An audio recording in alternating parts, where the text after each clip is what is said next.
Good evening, everybody. Hello, Ajahn. Facebook is ready. Okay.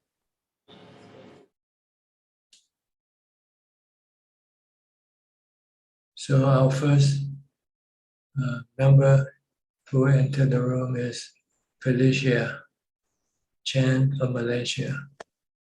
Please go ahead. Good evening, Vivian. Prajan. Good evening, Prajan. Good When I evening to meditate, you. I can see the mindfulness getting stronger, become no worse. Sometimes I can see the rise and fall of the feeling and thinking. When the mindfulness become weak, I use Butto to overcome it. I continue to practice like this. Is this the way, the correct way? It depends what do you mean. If you're not meditating, if you're watching your thoughts, watching your feelings and try to stop it, that's okay. But when you meditate, you want to stop your thoughts altogether. You don't want to think. So yes, I think you are on the right track. But when you meditate, you should focus on one object, such as your breath. But when you're not meditating, you can watch your body movement, or you can watch even your feelings. But it's better to have something more stable like the body to watch. Because if you watch your feeling can change, keep changing. And it might not make your mind become still. You want to have mindfulness to still your mind first. Once you know how to still your mind, then you can still the other objects, such as feelings when they come up. So if you're not meditating, I recommend you using a mantra or keep watching your body movement. And when you meditate, you can use the mantra Bhutto or watch your breath rather than watch other things. Prajan, you mean when I meditate, if my mindfulness become weak, I cannot use Butto to overcome it? Yes, you can. If you're watching your breath and you feel that you can no longer watch your breath, and you want to use Bhutto to help you, you can do that. But don't look at other things like your feelings. Okay. All right. Just watch either your body or Bhutto. Okay. No need to see the feeling. No need to see the feelings or thoughts or anything. Just keep watching your breath. If you're sitting or using the mantra, and if you're not sitting, just keep watching your body. Whatever your body is doing, stay with your body all the time. Okay. I didn't go in and see the feeling and thinking, but I know the feeling and thinking appear. Disregard them, ignore them. Just pay attention to your breath. If you're watching your breath, just keep watching your breath. If you're watching your body, just keep watching your body. Okay. I just maintain the mindfulness, continue mindfulness, like practice in the situation, right? Yes, until you can get your mind to become perfectly still in jhana. And you want to get to that point and then master your ability to enter into jhana at any time before you can go on the next step, that is vipassana. Then you can observe your feelings. You can observe the changing nature of your body and so forth. But every time when I meditate, I feel very light, like the body in the very light flying in the sky, very peaceful, very mindful. I can feel my mind very still, very stable. Keep it for a long time. Try to make it stay still for a long time. Still for a long time. Yeah. Okay. Still practicing this point, right? Yes. Okay. Try to master this samadhi first. Try to be very proficient. Okay. Thank you. Okay. Prajan, like the four Dhammakanta, is it the last the last one, the Vijnana consciousness, is it cannot be seen? Cannot be seen. No, your Vijnana is the one who takes in the sensual objects, the sensual images, the image, sound, smell, taste, and tongue. This is the function of the Vijnana. Okay. Prajan, may I know, is there anything else I should take note for my practice? Well, mainly you should be mindful to keep your mind in the present, not to let it go to think about the past or about the future. Try to stop your thinking as much as possible until you are capable of stopping your thoughts anytime you want to. Then you can then move to the next level, that is to study the nature of your body as being impermanent, as being no self in your body, as being causing you suffering if you attach to your body, so that you can then let go of your attachment to your body, so that when whatever happens to your body, you will not be having any suffering. Thank you. Prajan, can you explain to me what is four jhana is samadhi? The fourth jhana. Can Prajan explain to me what is four jhana is samadhi? Four jhana. Is samadhi. X samadhi. X. No. 7878. EIGHT. Four jhana is samadhi. 8 samadhi. Well, samadhi has 8 levels called jhana. Jhana 1, 2, 3, 4, 5, 6, 7, 8. These are the different level of samadhi, different level of stillness and emptiness of the mind. Okay. You don't have to know them. You just have to know. You just have to have mindfulness. Then you'll get to know them. You don't have to know their names.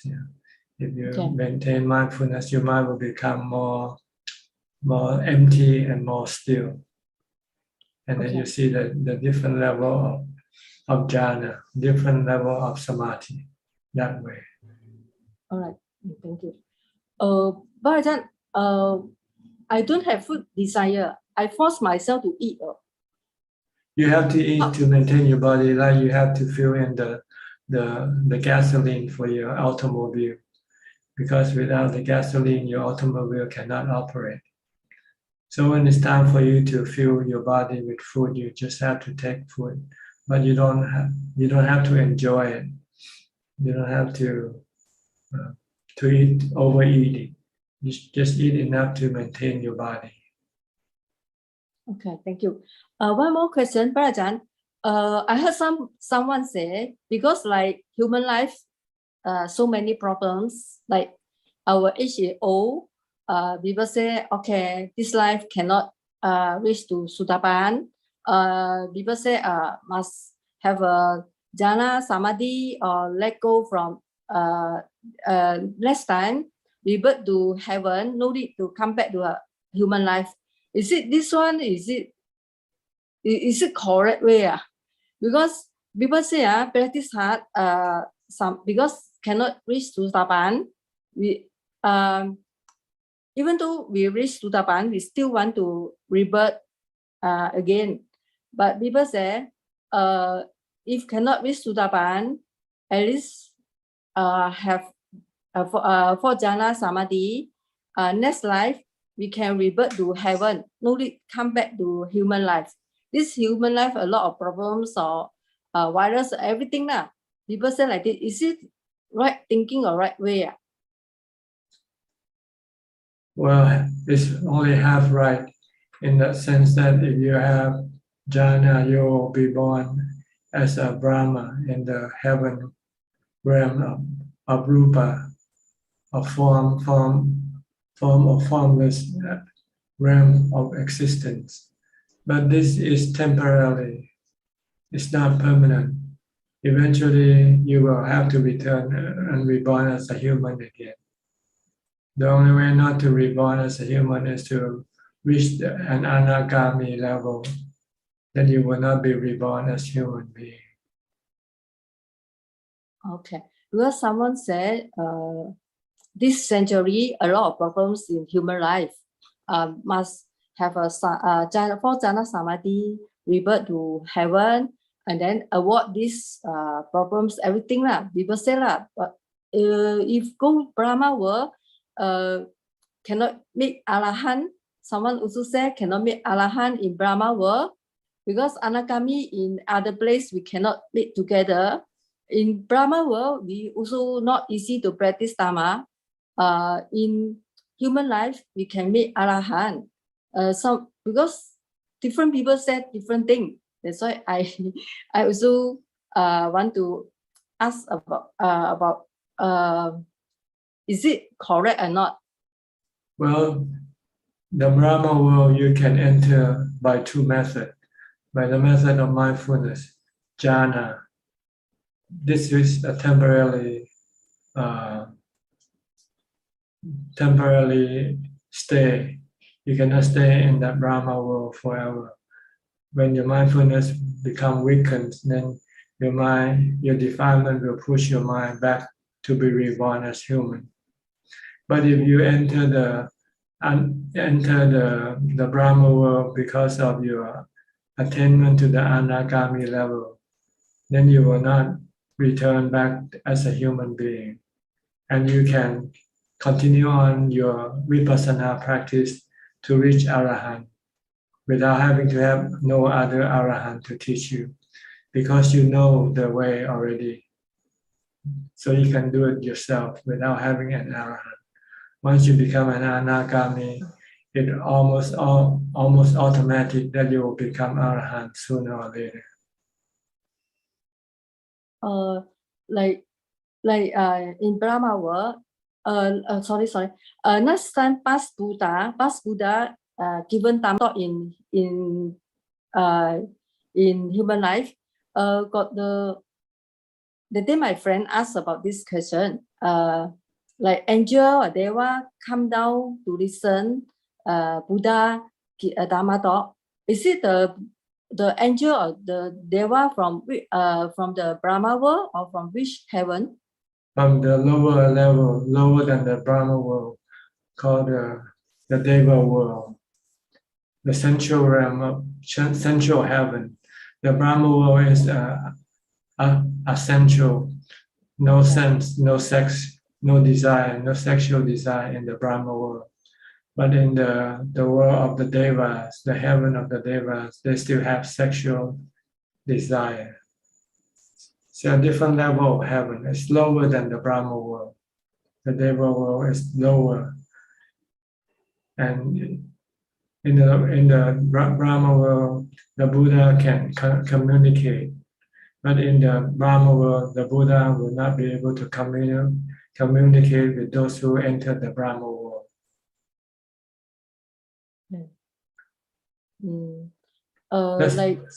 That's why he could not help his two teachers who passed away before he became enlightened, and they both enter into the Brahma world, and he could not contact them because they are off the grid, of the internet grid, While the Deva are still in the internet grid, the Buddha can still connect with the Devas, but not the Brahma.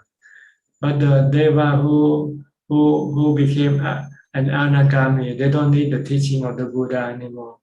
They know the teaching themselves. They know how to become an Arahant. So they can become an Arahant even if they have entered the Brahma world. Okay.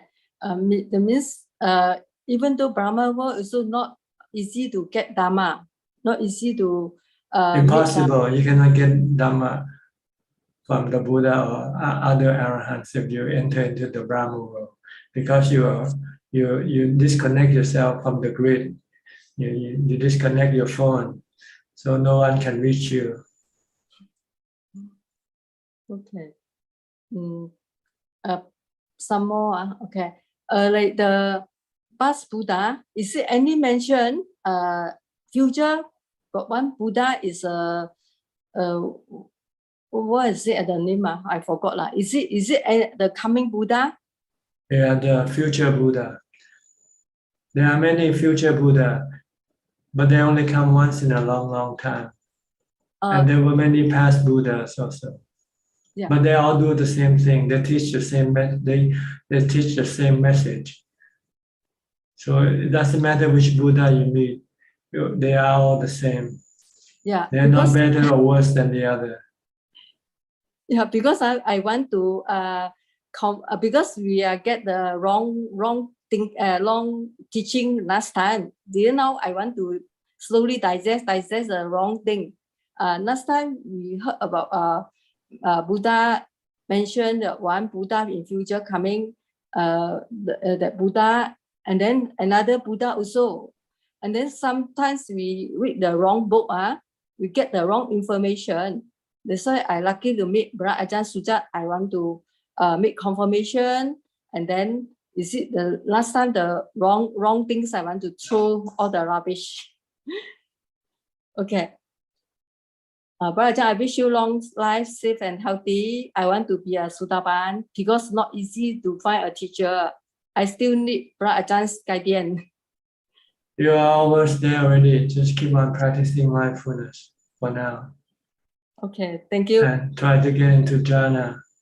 Once you can get into Janna, then you can go to the next level of Vipassana. Brother Ajahn, now what is my condition? Is it in Janna? Is it in 4 Janna? Not yet, but you're having mindfulness, and you can maintain a certain level of calm, but not completely yet. You have to sit and really focus on your breath or on the mantra only until your mind can drop into samadhi completely. Is it the last time I heard Brother say about the Ubeka? Is it this what level about this? That's the samadhi level, the jhana, the 4th jhana level. The samadhi 4th jhana level. Yes. How we know we are in this level? Oh, you know, because like when you're full, when you eat, when you're full, you know when you're full, right? You don't have to ask me if you're full or not. All right. Thank you. Okay. Okay. Amrutana Prajan Sadhu. Okay, you're welcome. Really, from Indonesia. Good evening, Panachan. Today I don't have any questions. Thank you. No question? No. Okay. Mudita from Bangkok.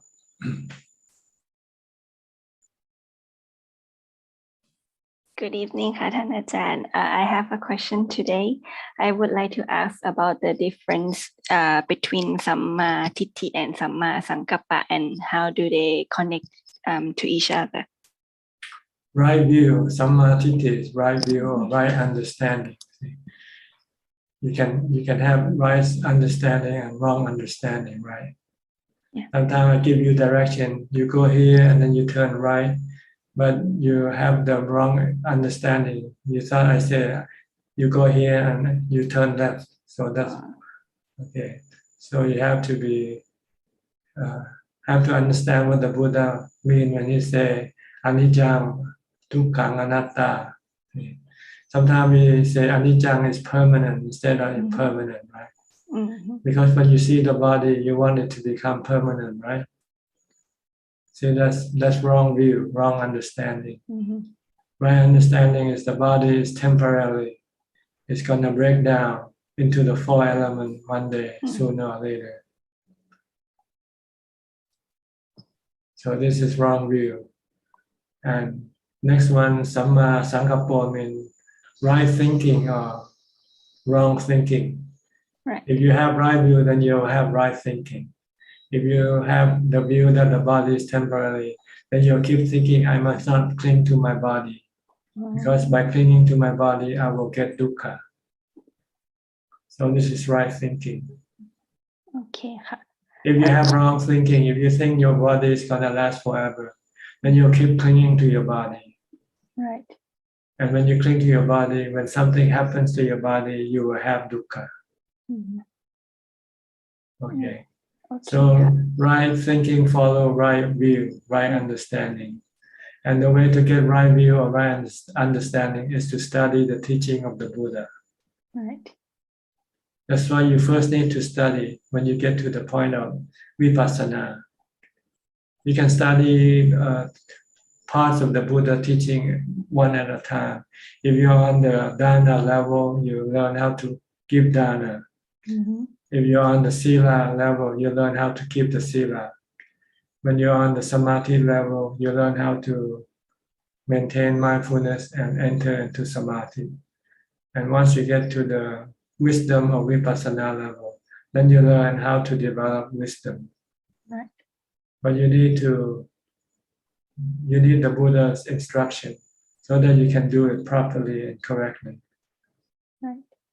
Yeah. ท่านอาจารย์ค่ะ May I ask if samadhi or the right view is the most important one in the Eightfold Path or the first one that we should have? Because if we have the right view, then we will have the right thinking, right speech, and right action. That's right. Everything follow right view. Okay. Wrong view, then everything follow wrong view. Right. Okay. When people say they don't believe in the Buddha, they don't think there is Nirvana, then there's no need to practice dana. There's no need to keep the precept. There's no need to practice meditation. Right. Because if you don't believe there's Nibbana, there's the end of cessation of suffering. So what's the point of doing all this thing for? Yes, true. That's why you first need to have right view. And the place to get right view is the Buddha, Dhamma, or Sangha. They will give you the right view. Right. But now the Buddha is not with us, so we have to rely on the Dhamma teaching, or the teaching of the noble disciple. And they will give you right view. Like Okay. coming here, giving me the right view. I'm not sure if you're getting the right view or not here. I don't guarantee. Don't put me on the spot. Okay. Okay, ท่านอาจารย์ it's very very clear. Thank you so much ค่ะ Okay. สาธุ Next, Nanapat from Bangkok also. Good evening ค่ะท่านอาจารย์ No question just No listening question. Okay. Kwan Liman from Malaysia. Thank you for your donation, Kwan Liman. Welcome. Thank you for the opportunity to make a dana to Ajahn. Yeah, Ajahn, this Friday I'm going for a retreat in a monastery in Malaysia. So it's a self-practice retreat. Ajahn, can I please get some advice from Ajahn? What do I main thing to do on a self-practice retreat? Well, first of all, you want to not congregate with other practitioners. You want to stay alone as much as possible, except when you have to go do something together, like eating or cleaning or something like that. Even when you meet people, you should not talk if it's possible. Keep silent and do your work, do whatever you have to do, and being mindful all the time. And then when you're alone, keep maintaining or developing mindfulness by walking and sitting, doing these two things, either walking or sitting. If you're not walking, you should be sitting. If you're not sitting, you should be walking. Unless when it's time for you to go to sleep, then you go to sleep. But you should only sleep for about 4 or 5 hours at the most. And then you should get up and do more walking and sitting meditation. Trying to do as little as possible other things. Do only when you really have to do it. If you don't have to do it, don't try to find things to do to pass the time. It's not worth it. It's much better to do walking or sitting meditation all the time. But if you feel that sometimes you can no longer meditate, practice, then maybe you can switch to listening to Dhammatalks or reading Dhamma books. That's a change of pace, change of. Sometimes listening to Dhammatalks, the reading can enlighten you, can make you have better understanding of what you should be doing.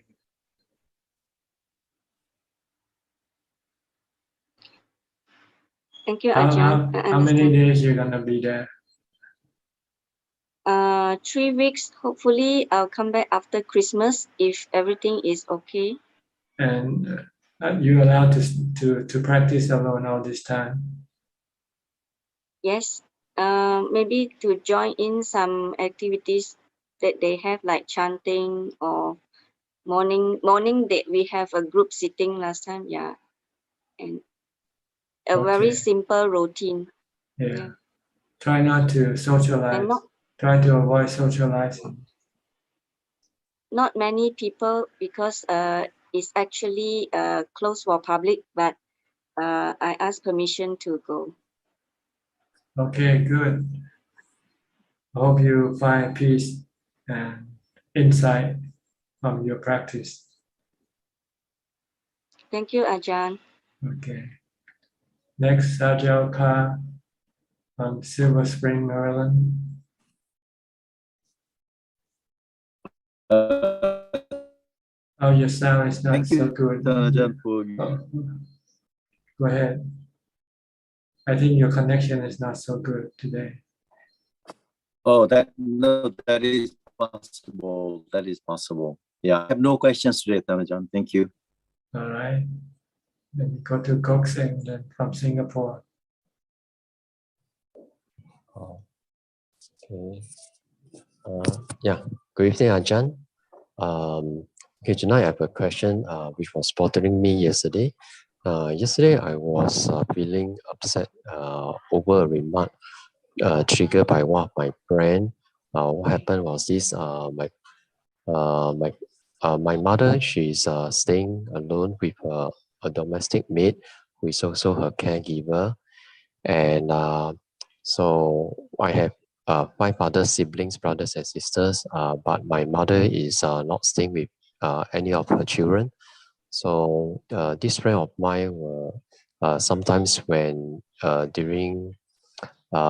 trying to during some conversation, then he will always bring up like, oh, you are not staying with your mother, you're not fulfilling your duty as a son and so on, and this will sometimes cause me to feel a sense of guilt and feeling upset because I'm not able to save my mother. So I'd like to ask Ajahn, what should be the this feeling of this friend of mine? This is not the first time he says something to so-called trigger these feelings in me. So I just want to find out from Ajahn, what's your advice on this?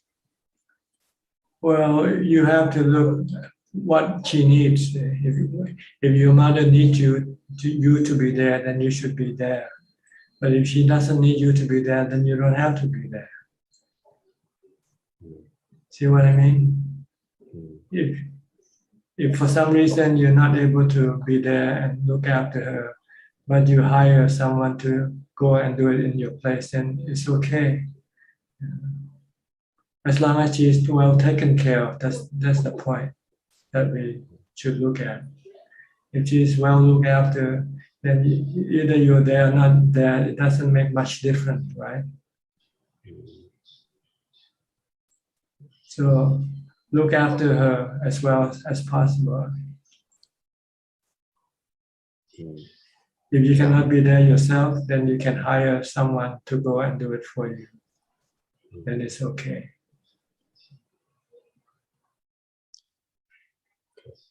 Like I never go look after my mother, but I communicate with her regularly and see to it that she's well taken care of. Whatever she needs, if she cannot get it for herself, I'll give it to her once. So the end point is she is well taken care of. That's all you want. Make sure that she doesn't lack anything that she needs. I visit my mother every week. This feeling I think I have because in our Chinese tradition there's this filial piety. So sometimes there's this guilt that we are supposed to stay with our parents and so forth. So sometimes I feel a bit guilty that my mother is not staying with me.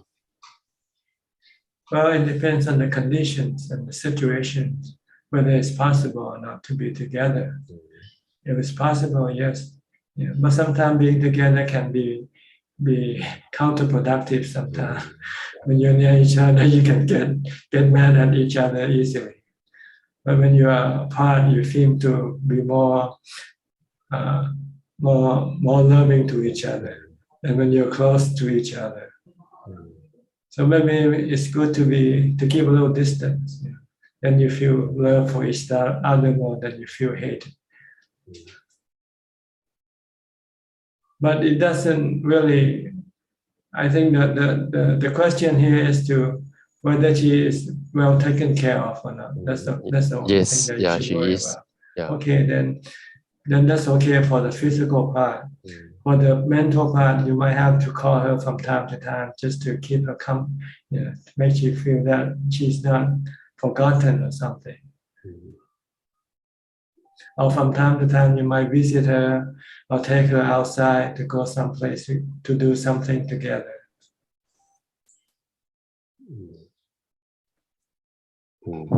Okay. Yeah. Thank you, Ajahn. Next, Karen from San Jose. Also, thank you for your donation, which you mean like giving to Netflix subscription. You saw what I wrote.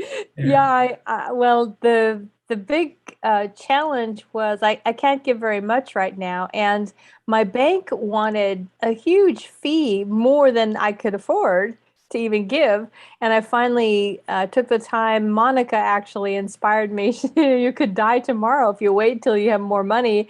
You could die and it'll never happen. So I found out, in case anybody else is wondering, I found a service called Zoom, but it's with an Xoom. And the fee is actually quite cheap, so I could just give what I could afford. And anyway, so it's funny. I knew that you would say something today, and I've been thinking about it all week. I'm gonna be all embarrassed. Anyway, you shouldn't be. I think give people the encouragement to give. Yeah, and I thought, but you don't have to give to me. You can give to other charity you like. Oh yes, but I get so much from what you do, and I'm sure there are costs involved in providing the Zoom and all of that kind of stuff. And yes, I said, if we can afford Netflix, we should be able to afford John's Chartflix or Dhammaflix. Anyway, that's funny that they told you. Your assistants and your admins are so wonderful. I think they're watching right now. Oh, hello, everybody. Oh, and they don't say who they are. So I say, oh, hey, wonderful mystery admin in my emails. So hopefully I'm not driving them too crazy. I'll try not to. But I actually do have a couple of questions, and I believe you answered them, but I just want to clarify. So I was confused about the difference between Samadhi and Janna, and it sounds like it's the same thing, basically. Same thing. Dana, just a different level of Samadhi. Samadhi is a common word for peace and calm. And Jhana are the different level of peace and calm. The higher the number, the more peaceful and calm the mind becomes. Okay, thank you. That clarified. Watching, I when I can't get into like the Facebook, the other Q&A that you do, sometimes I have problems with Facebook and I can't watch it live. I still watch all of the recordings, and it's amazing how I just learned something, and if I watch it again, I'll learn something new from the one I've already watched. So it's so helpful to have those recordings. The other question is, if I am repeating a mantra while I'm meditating,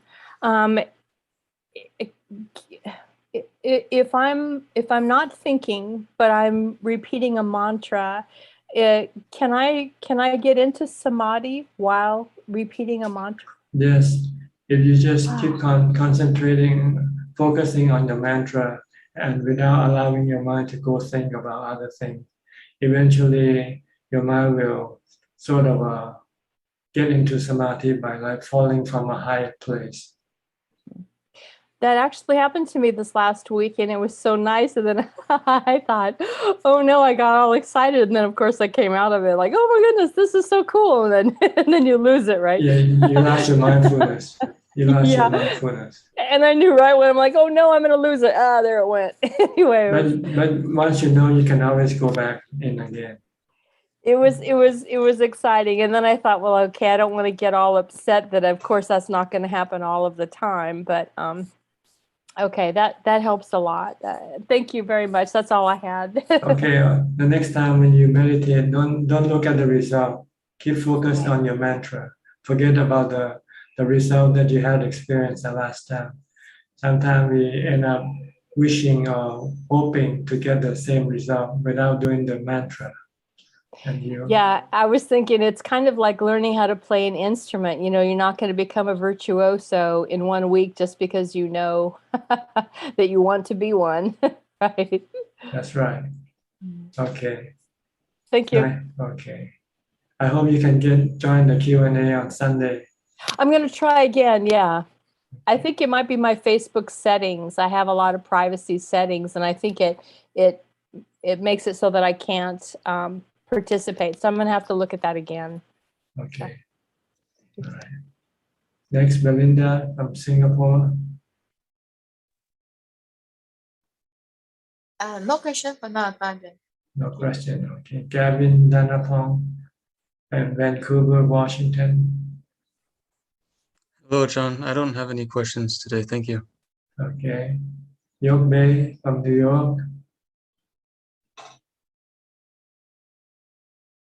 Good evening, Brother John. Yes, good morning to you. Yeah, today's very cold, that's why I put more clothes in my body. Okay. And also today I have a question for my friend about, she's working in the home attendant. And then every single day the boss and buy the live animal, let her kill it. So what she have to do it? Killing animal for your boss, for her boss? Yeah, the boss for the food. They buy the animal, live animal, a chicken, and fish, everything. And then she has to kill the animal. Yeah. And what she wants to know? No, any effect to her and any bad karma for the future? Yes, because she's gonna end up being the animal that she killed and be killed by some other human being. So what she have to do it as she don't want to kill for the animal? Just quit the job and look for other job. Nothing else? Okay. Or maybe ask the boss to do some other work instead. The work that tell her that she's a Buddhist and she cannot kill. Oh, okay. This is a good idea too. Yeah. It's Okay. like when you're Muslim, you can tell them you don't eat pork, see.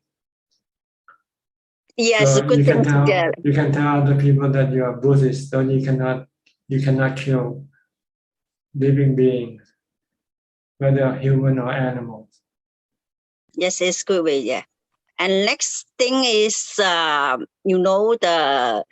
this comes so many virus, and I'm getting old because my friends worry about that. My co-worker is also worry about that. What is your comment for us to know? To do what? No, I mean the so many this next Omicron or COVID and disease coming in the world. Yeah. Just think this is normal thing for life, for our life. If we don't get killed by this, we will get killed by something else anyway. So there's no way out. We're all gonna end up getting sick by something and die by something anyway. The only thing we can do is to prepare ourselves for this thing when it happens. Then we will not be hurt. The body might be hurt, but the mind will not be hurt. If you accept the truth, accept that this will happen to your body one day, sooner or later. And the best way to accept is to meditate or to recite the mantra or do chanting when you feel bad. Okay. And also this time is I'm getting old, my age is 60. I'm still mentioned, and I'm doubt is 62 retired or 65 retired, and give me the advice and set the choice for me. I'm 74 now. I'm still working. Sorry? I am 74 now, and I'm still working. Oh, it's good. You are teaching the Dharma is very, very helpful for us too. I need to get long life and teaching us to get the Dharma in the heaven. So keep working if you can. Just keep working rather than being lazy, not doing anything. It can kill you, laziness. So if you can keep on working, just keep on working. Make yourself active. Especially your mind, you should be mindful all the time. Then you will have no Alzheimer. You will have no dementia if you have mindfulness. Because you will always know what you're doing, see, with mindfulness. So how can you forget if you have mindfulness? Thank you. Thank you so much for the teaching. Thank you. Okay, you're welcome. Philip and Adeline from Malaysia. Good evening, Tanajan. Good evening, Tanajan. I don't have any questions tonight. No. Felicia, Adeline, no question from you either. No. Okay. Thank you. Let me go to Forest Town. Forest, are you still in California or are you back in Massachusetts now? Hi, Ajahn. It's good to see you. I'm back in Boston. After being in California for a month, I spent 6 weeks at Temple Forest Monastery in New Hampshire, and I got back from there last week. So Okay. I'm here for 3 weeks, and then I'm going back to Temple Forest Monastery in mid-December. Back to California? No, the monastery in New Hampshire. In New Hampshire, okay. Yeah. So you like going and stay in monastery now? Yeah, it was really wonderful. I was really happy there, and my mindfulness got much stronger. But as soon as I come back home, it's been very hard, and I constantly want to go back there, and my mind is resisting meditation much more. The environment has effect on your practice. Yeah, like night and day. Okay, but you can still keep on practicing though, as much as you can. Yeah, you should not abandon your practice. You should try to keep practicing as much as possible. Okay. Yeah, I'm trying to. My mind is always resisting while I'm at home though. Yeah, you have to resist this resisting. Okay. Yeah. Have set up some kind of discipline. Force yourself to do the practice. Set up a schedule. Okay. Like when you're in a monastery. Make your home a monastery. Okay. Okay. Yeah, I Any have question? yeah, I have one question. So when I was at the monastery, so I was trying to avoid talking to other people, and most of the time I was just practicing mindfulness of my body or breathing or mantra. But sometimes there would be some kind of dukkha in the mind, and it would persist for a long time. And then I would investigate the dukkha, and sometimes it felt like the investigation actually worked and it would cause the dukkha to go away. But other times it seems kind of useless to investigate and better to just stay with the mindfulness. So I just wonder what you think about that. What method can do the job? It depends on which one is working at the time. Sometimes you don't have enough wisdom to see the cause of your dukkha. Then you might have to rely on your mantra, on the mindfulness instead. But sometimes you can see the cause of your dukkha. That, oh, I want something. I want to have this and I want to have that. And I cannot have it now. Then you just help yourself down. You just have to learn to live without what you want. Then your mind can become calm again. Mm-hmm. So it depends on whichever method you can use. Sometimes you can use vipassana, you can investigate. Or sometimes you cannot investigate and you just use mindfulness. So even though I would say I'm still at the level of trying to develop samatha, but still occasionally it's okay to use vipassana? That's right, occasionally. You can use it and then alleviate your dukkha. Okay, I see. That makes sense. But you still want to come back to your mindfulness again as your main principal practice until you can enter into jhana anytime, anywhere. Then you can when you come out of jhana, then you can then do the vipassana investigation more properly. I see. Okay. Thank you, Tanajan. Okay, you're welcome. Next, Alfredo from Brazil, Sao Paulo, Ubeka. Hi, Bante. Hi, Ubeka. Thanks, thanks, Bante. Bante, tell us about Kanti, about to be patient. The patient has a good side and has a bad side, ne, Bante? Which one? Which one are you talking about? Kanti, to be patient. To be patient, Kanti. Yes, Kanti. Kanti comes from Ubeka. If you have Ubeka, then you will have Kanti. Yes. Your mind will not be reacting to anything, then you have Kanti. But if you have no Ubeka, then you'll keep reacting to things. Yes. That means you're not patient, you don't have Kanti. Yes. So Kanti actually comes from Ubeka. Yes. Come from you. If you have Ubeka, you will have Kanti. Right? Yes. You will be patient with people, with things around you.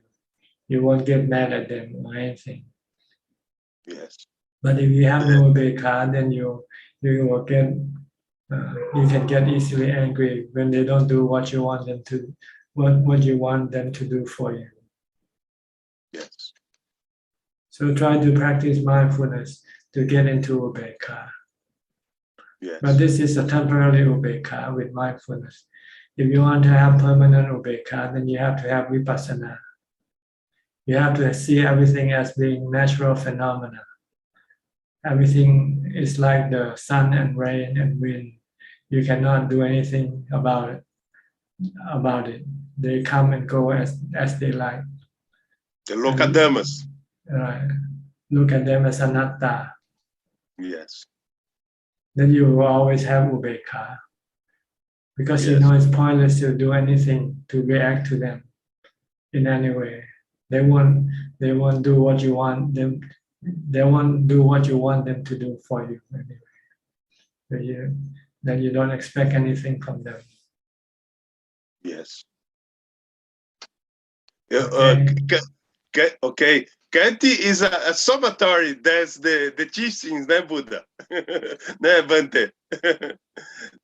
Kanti is all teachings, né? Sati and Kusala and all good teachings, né?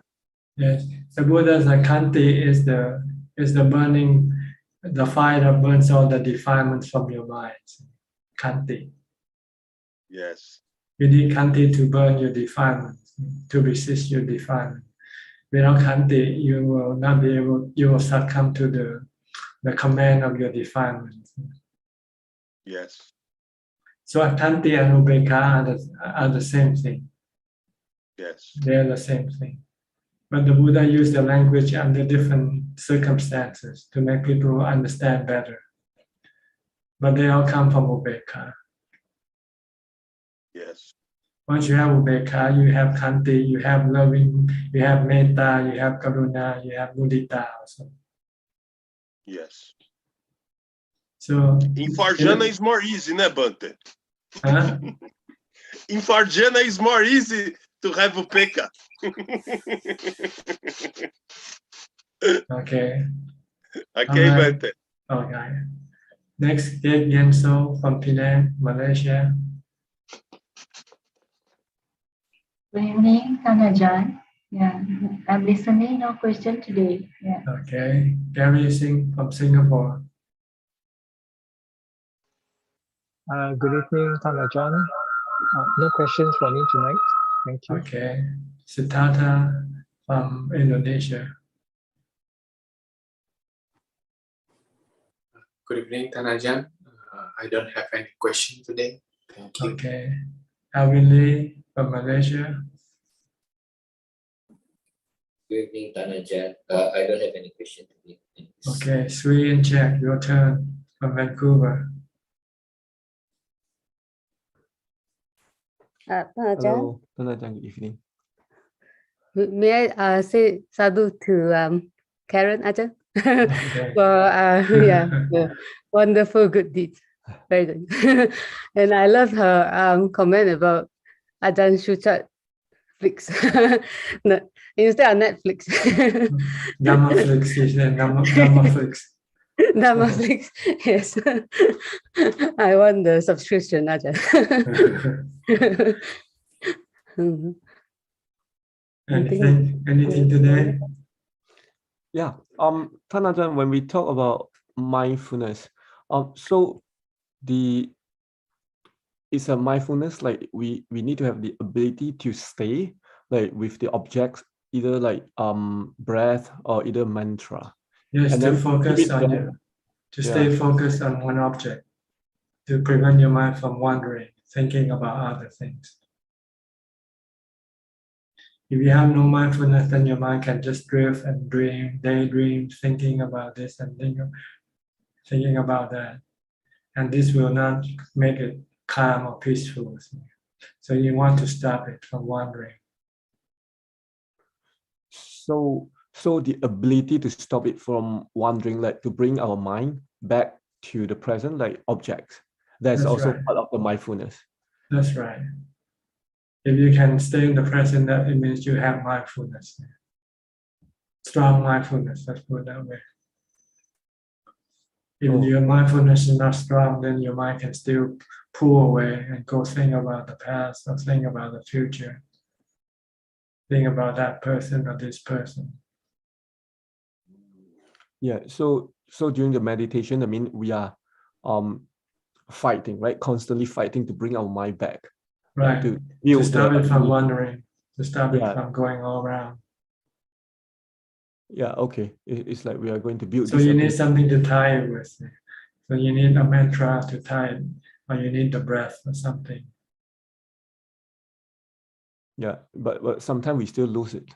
Like meaning like we still need to develop even more. Because you have little practice, you have to learn. You have to do more practice. Yeah. As the more practice you do, the stronger your mindfulness will become. And eventually it will stop the mind completely. And the mind can become still, peaceful and happy. That's where real happiness is, the Buddha said. True happiness. is in the peace of mind. Oh, so Bhante, like for Vitakka and Vichara, is it? This is the first level of focus. When you recite a mantra, you are doing Vitakka and Vichara. Okay. That means we direct our mind to this object. Just one object. Yeah. And then we stay, meaning Stay with it. And then stay. your mind will become more calm, and then you will get happiness, and you will get rapture, and so forth. Yeah, it will come, right? It will come. Like, And as more you as your mind become more focused and more still, then it will eventually reach Upekkha. If you haven't reached Upekkha yet, then you should stop focusing on your mantra or on your breath. Keep continuing, even though you might have raptures and happiness. Yeah. But you shouldn't stop, because as soon as you stop, you won't get any further. You won't get to Upekkha. Yeah. So meaning have to ignore the raptures like any other things. Yeah, just continue on with your focusing, your concentration.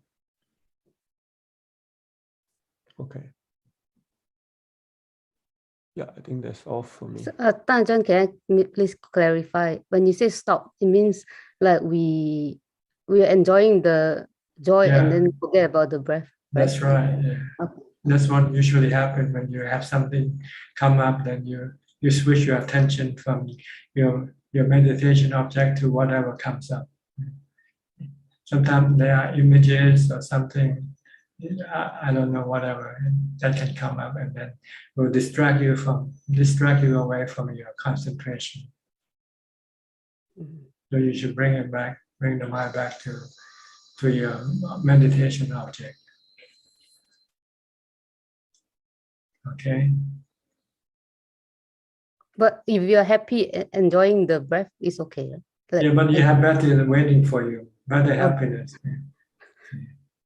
Upekkha is much better than the happiness that arises from when you're meditating.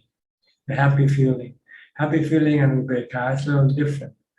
Upekkha is a feeling that's the natural, that comes from the mind being peaceful. So Tanajan, sometimes we feel like pleasantness from the body. We ignore it as well, where we keep. Yes, everything. Just ignore everything. Just keep on focusing on your meditation object until you enter into Upekkha, when everything becomes empty, when your mind becomes completely empty, nothing left in the mind except knowing and peace and happiness, a different type of happiness. This is happiness from emptiness. Let's put it that way. We normally get empty, and we normally usually get happiness from something, right? But that is not good, because it's just temporary. We still rely on something to make us happy, and sometimes the thing that makes us happy can disappear, and then that happiness will disappear. But with emptiness, it will always be there. See, but we don't like emptiness. That's a problem. Our defilement don't want emptiness. We want to fill our mind with so many things to keep us happy. But they turn sour afterward when they disappear from us. But if we can keep the mind empty, then you'll find another type of happiness. Happiness from emptiness. And then emptiness will never disappear, because it cannot disappear, because there's nothing for it to disappear. Emptiness is permanent. See? Oh. Like the emptiness of space is always permanent, right? If you go out into space, there's nothing in space. Space will always be there, right? But the sun and the moon one day will disappear, right? But what remains will be the space. Same way with things in your mind. When your mind becomes active, then you get thought, you get feelings, you got emotion, you got good feeling, bad feeling. You're taking turn, coming and going. But when you get rid of all of this, then all you have left is just emptiness in your mind. And that's where you'll find happiness from emptiness. So you have to try to get to that point. Once you get to that point, you'll be addicted. And this is good addiction, to be addicted to emptiness, because you don't have to go look for it. It's always there for you. But you keep running away from it. That's the problem. We don't like emptiness. We feel lonely when we're empty, right? But if you can stop your desire to run away from emptiness, then you'll find that being alone is not lonely. Being alone is happy. Okay? Yeah. Thank you, Ajahn. What you just say is so beautiful, Ajahn. Thank you. Jessica, where are you now? Back in the USA, or are you still in Thailand? I'm still in Thailand. Okay. In Bangkok? Yes, still in Bangkok, waiting to fly next month. Can you speak louder or closer? I'm waiting to fly next month, Thanajan. I see. Yes. You get all your papers ready? Not quite, not yet, Ajahn. Can you get back into the country? Into your country? Whatever happens will happen, Thanajan. I cannot control the weather. I see. So. But you have your vaccination already? No, I'm planning to get vaccinated in America. I see. Okay. Yes. So I just have some questions for you today. So it's part of my experience that that had to do with my practice as well. So there was one day where I looked for myself, Thanajan. There was no one in the house. Oh, because it's just an imagination. Yes. And so there was a Dhammatalk with another Ajahn. He said, Longta Mahabua said once to his student that it's similar having a home, but there was nobody in the house. So I'm having like the same experience as what's happening in a certain staging of practice. So everything is like emptiness, Thanajan, and there's no more like the thinking mind, it's just the knowing mind. And it's very nice. Yes, the point is to maintain that all the time. Yes. Sometimes if we haven't yet got rid of our defilement, yes, our defilement will then come and try to make us think there's someone in the house. Yes, exactly, Ajahn. And I think that's it. I think before there was a quote somewhere says like, your mind is a prison. You are the prisoner of your mind. And actually, that's very quite true.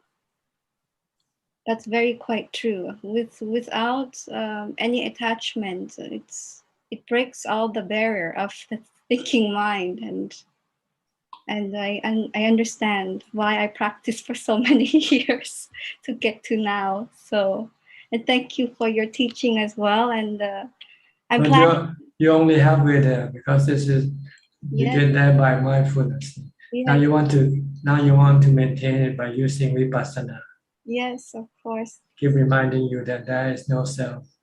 Yes. The self is just an imagination created by your own mind.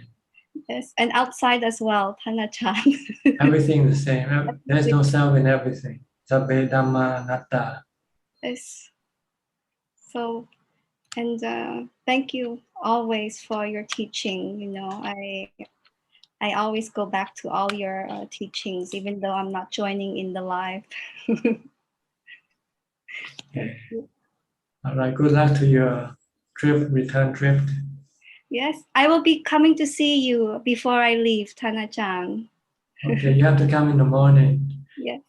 When giving food, because usually in the afternoon I don't receive any guests, and unless something they make some previous arrangement first, but otherwise I I prefer not to receive anybody. Yes, Tanajan, thank you. Okay. Next, Rusli from Indonesia. I read your letter. Okay. Jan. So, you have any question in regarding to your letter? No question, Ajahn. I heard this afternoon Dhammatalk from you. Thank you, Ajahn. Okay. Next, Kenneth from Switzerland. Professor. Good evening, Tanajan.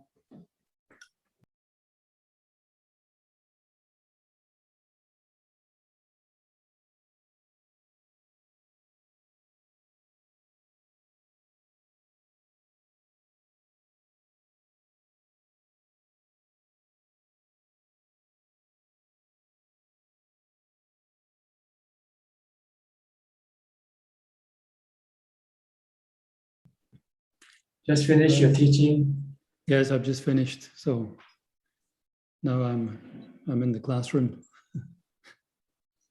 Tanajan, I have a question about the different realms of existence, like the heavenly realms or the hell realms and so on. I've heard it said that, even in this life, there are people who it's like their state of mind is as if they are already in the hell realm or the heavenly realm.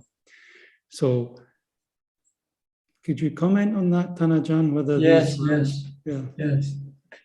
The mind is actually in different realms right now from the body.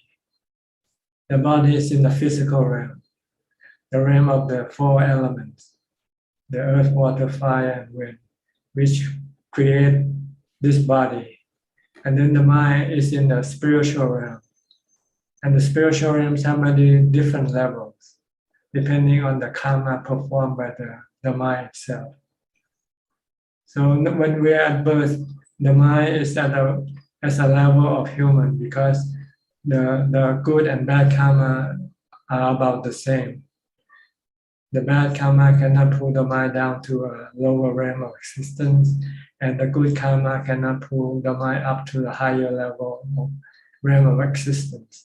So the mind at birth is on a human level. But as soon as we grow up and we start to making more karma, sometimes good karma and sometimes bad karma, then this will start to shift the balance of the mind from being human to either to go higher or to go lower, depending on the karma that we perform. So if we steal, if we cheat, if we lie, if we kill, then this bad karma is actually pulling the mind lower, even though the body is still in the physical world, but the mind is no longer human. The mind has now shifted to become animals instead, or worse, into the hell or hungry ghost level. But on the opposite side, if we keep on doing good karma like charity and keeping the precept, not doing any bad karma, then we are pushing the mind up higher to become devas of different levels. And if we meditate, then we push it even higher into the Brahma world. And if we practice vipassana, we push it even higher to the Arya or the noble disciple realm of existence. So these are different level of existence for the mind, which can shift back and forth in our lifetime, depending on the karma that we perform. So right now we can be a human being, but our mind can be devas, be angels, or we can be the devil. It depends on what we do. If we keep breaking the precept, then we go lower to become animals or to become hellish beings. If we do good karmas, we're pushing our mind up higher. If we practice meditation, we go into the form and the formless sphere of existence. Okay, and this happens regarding of the statute status of the body, whether you're rich or poor, whether you're a monk or a lay person, doesn't matter. What matters is the karma that we do that will affect our mind. Not what we gain from this world, like status, wealth, or fame, or anything like that. Okay. Okay, is this clear enough? So right now you might not be human, you might be angels. Your heart, your mind is angel, but your mind is still, your body is still human. Yeah. Okay, that's very clear, Tanajan. Very helpful for me. If you can enter jhana, then you are Brahma. You know, your mind is a Brahma. Okay. And if you can reach vipassana level, you can let go of your attachment to your body and feeling. Then you are on the Sotapanna level. Okay. Okay. Thank you, Tanajan. And the good thing about the noble disciple level is once you get there, you don't come back down. Yeah. But other levels you can still come back down and go up, depending on your karma. But once you are Sotapanna, you know the effects of your karma. So you will never do any bad karma anymore, because you know the effect it will have on your mind. Okay. So you keep doing just good karma once you become a noble disciple. So you will never come back down lower. You will not come back lower. You'll keep going up until you reach Nirvana.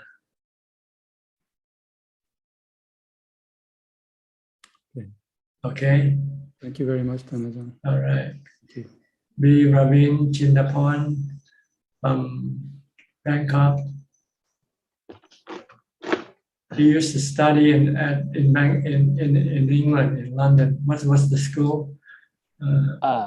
Imperial College. Imperial College. Engineering also. He's an engineer. Electrical engineering. Yeah. Canada is an engineer teacher also, professor. Oh, yes. Just to let you know. I've connected with Kenneth earlier this year. I see. Okay. He's in Switzerland. He told me about staying at, I think, Kaohsiung and how it's really tranquil, and that if I have a chance, I should try it out someday. Yeah. You've been up there, but you never stayed there. No, never. In the night. Not yet. Okay. Hopefully one day. All right. Any question? Yes, Tanajan. I have a couple of questions. So I understand that it's important to achieve Ubekkha. You mentioned it a lot in your teachings, in your Dhamma talks. You often mention about the importance of getting to the fourth jhana. So my question is, if we can't reach that yet, but we are at possibly a lower level of jhana, can we do contemplation? Or should we only do contemplation once we reach the fourth jhana?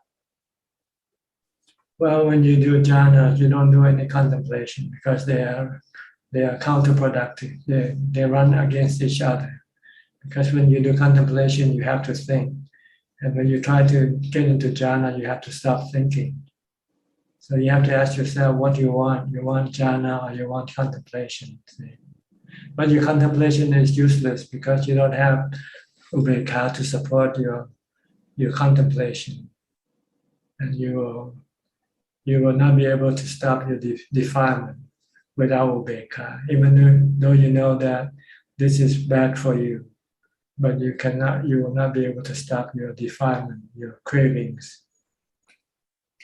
unless you have ubekkha. Once you know with wisdom that doing this thing is bad for you and you have ubekkha, then you have the ability to stop it. But if you know with wisdom that doing this thing is bad for you, but if you have no ubekkha, you still do it. Like people smoking, they know it's bad for them, right? But they still keep smoking because they cannot stop themselves from not smoking. But if they have ubekkha, if they practice samadhi and have ubekkha, once they know doing this is harmful to themselves, then they will stop it. So you need ubekkha to support your wisdom, your insight. Okay. So knowing is not enough. We need ubeka in order to you have to do it. Knowing quell it. the defilements. That's right. Oh, okay. I see. Because when you have ubeka, your mind become content, not hungry.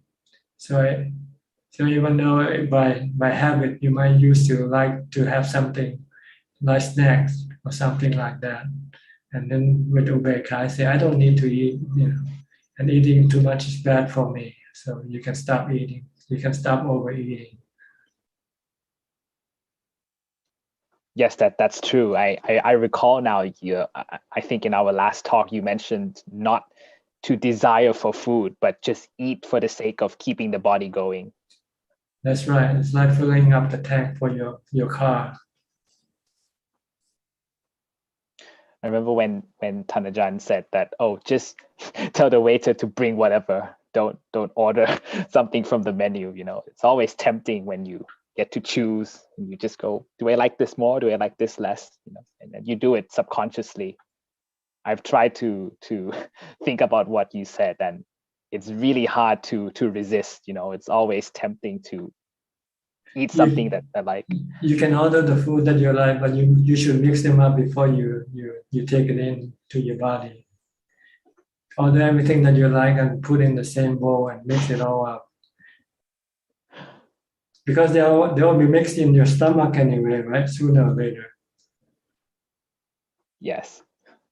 So this is the way to eat to fuel your body, not to fuel your mind. But if you choose the type of food you want to eat and the order of food that you're gonna eat, then you're filling your mind, not filling the body.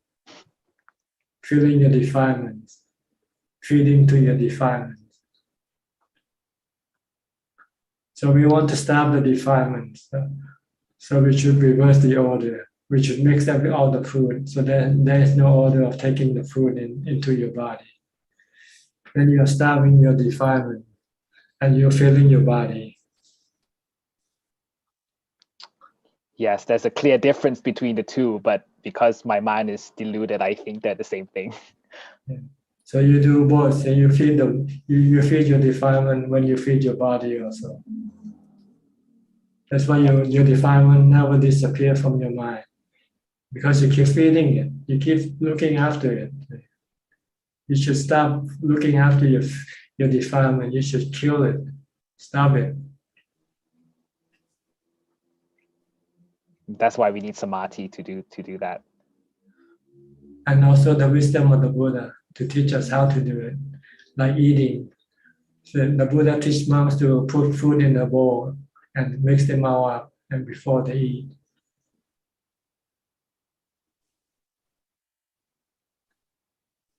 That's a really good analogy, Thanajan. Okay. Thank you. May I ask one more question? Sure. Yes. Regarding Thanajan's, regarding your teachings about contemplating aging, sickness, and death, when we do that, do we do all three at the same time, or we just do one at a time? Well, the purpose is just to remind us that this is going to happen to the body. However you do it, doesn't matter, as long as you don't forget that this will happen to your body. That's the purpose. That's the goal. Not to forget. We tend to forget because we get so involved doing other things. We forget that we'll get sick and die. So when there's something threatening the body, like the virus right now, we all get so excited. But if you keep reminding that your body will be attacked by sickness one day, then when things happen, you won't get excited. You know ahead of time already, if you don't forget. But we normally forget. So when we are attacked by sickness, then we become excited, become abnormal. When this is something very normal, getting sick, But we forget that we will get sick. We think we're going to be healthy all the time, right? So when we get sick, we become surprised. How can I get sick? That's because you forget to contemplate that sickness is natural for us. It comes naturally with the body.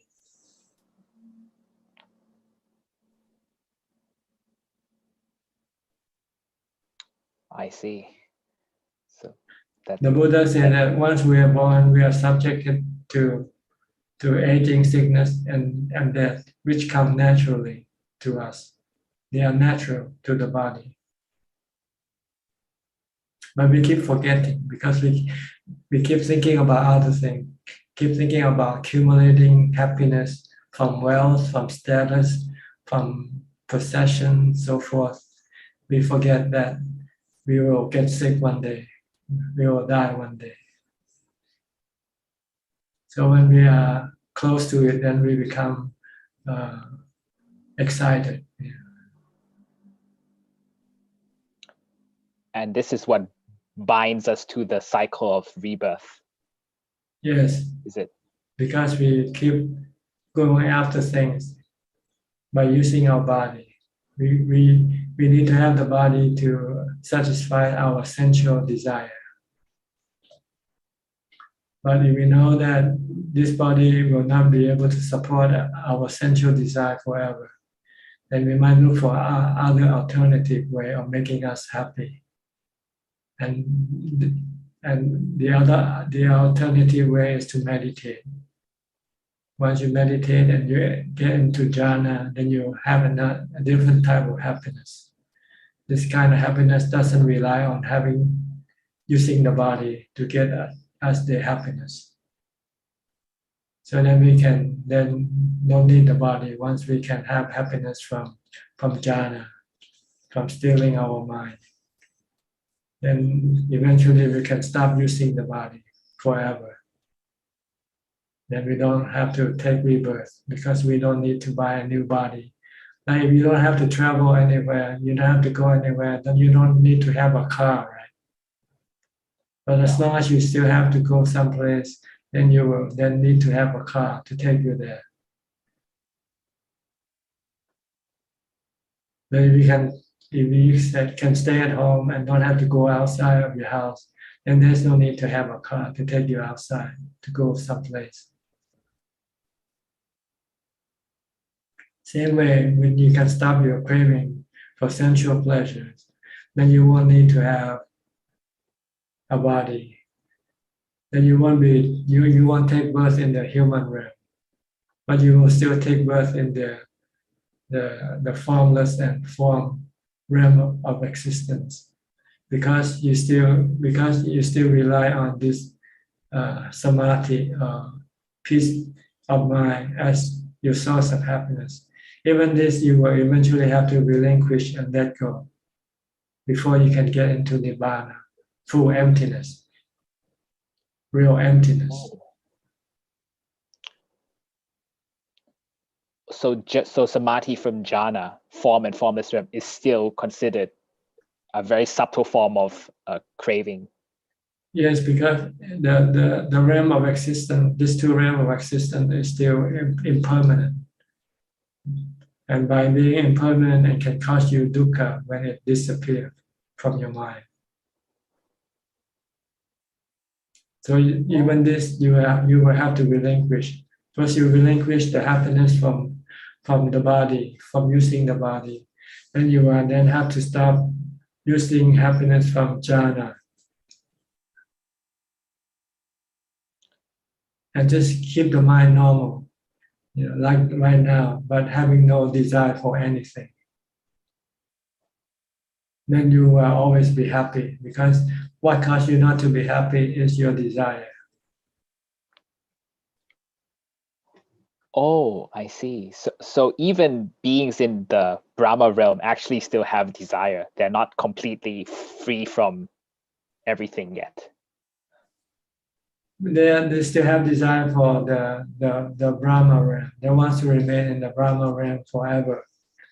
But due to the nature of the Brahma realm as being impermanent, they will still eventually have to come out of that Brahma realm, come to a lower realm. Because of the desire to have the Brahma, to stay in the Brahma realm forever, is the one that causing them to lose the Brahma realm. Oh. We call this the craving for form or craving for formless sphere of existence. Bhava tanha, vibhava tanha, which sometimes is translated as craving for being and craving for not being. But actually it means craving for the form and the formless sphere of existence. The rupa jhana and the arupa jhana.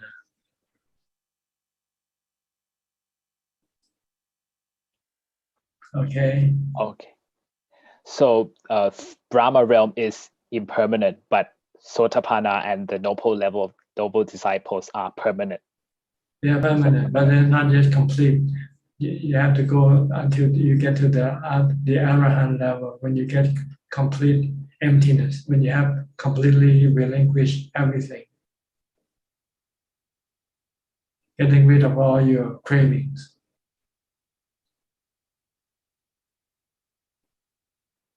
Okay. That's clear, Tanajan.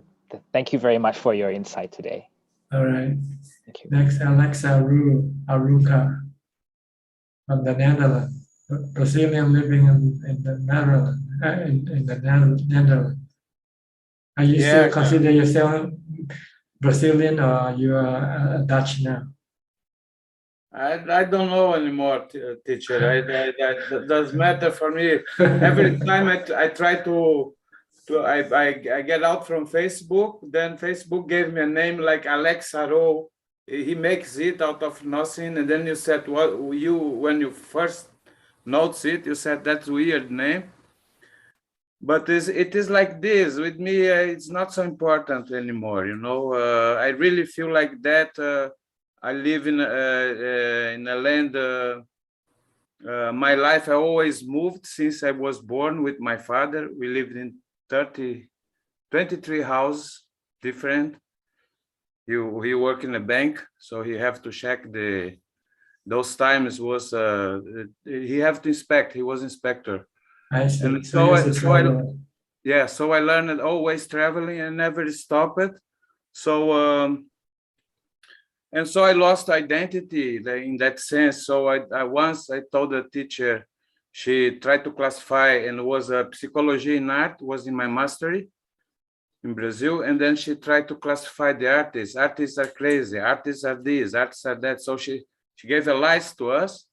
And then I said, sorry, if it is artist that, so it doesn't exist. And I find it fantastic, because for sure she knew something about Buddha saying the non-self. So and then that's it. I don't. I mean, it's not so important. Perhaps I become a monk, so I would change the name too. So I really feel like that. I left lots of friends here that yeah. I have only this Facebook now with you. You are my only friend there, and it's meant to be like that, because yeah, many people try to approach again via Facebook, but yeah, I don't exist. I'm not the same guy. No way. I'm not. I'm doing nothing what I did before. I'm not singing anymore.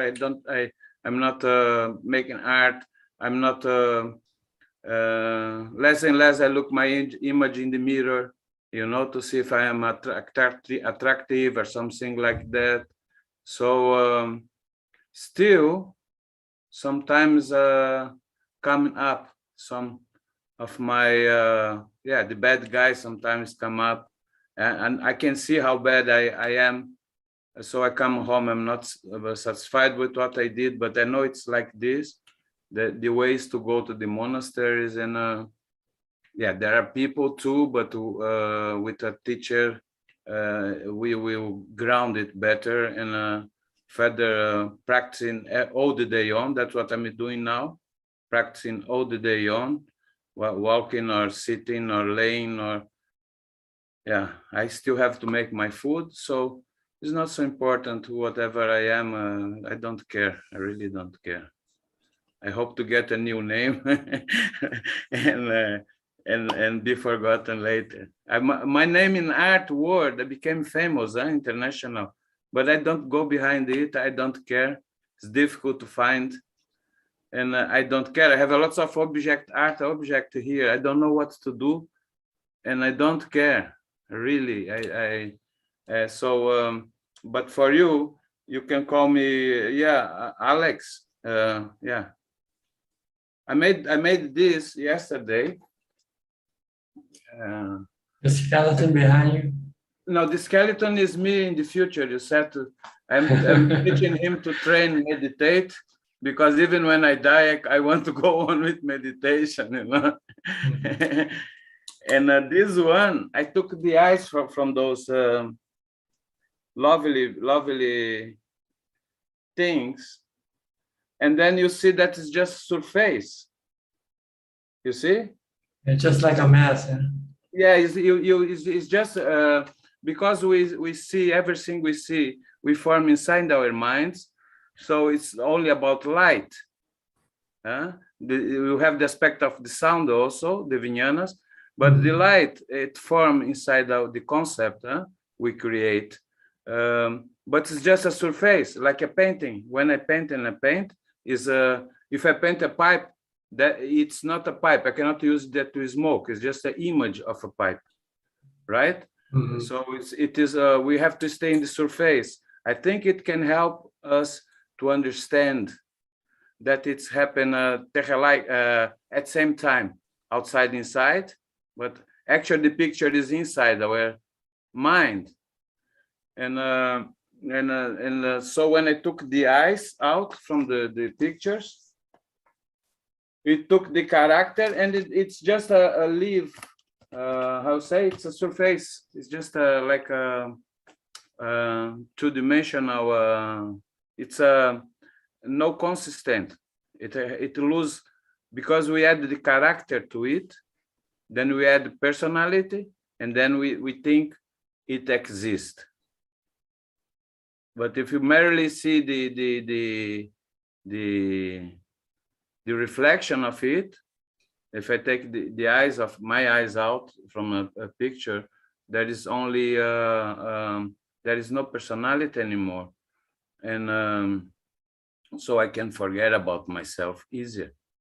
You see, I don't know if it is going to, because we was talking about the emptiness is always there. It's true. When I see my hands, I only can see because the emptiness is here. You see, otherwise I cannot see. So the emptiness is always there, but we never pay attention on it. You see, so it's just a matter of construct the knowledge, how to watch it, how to, and often,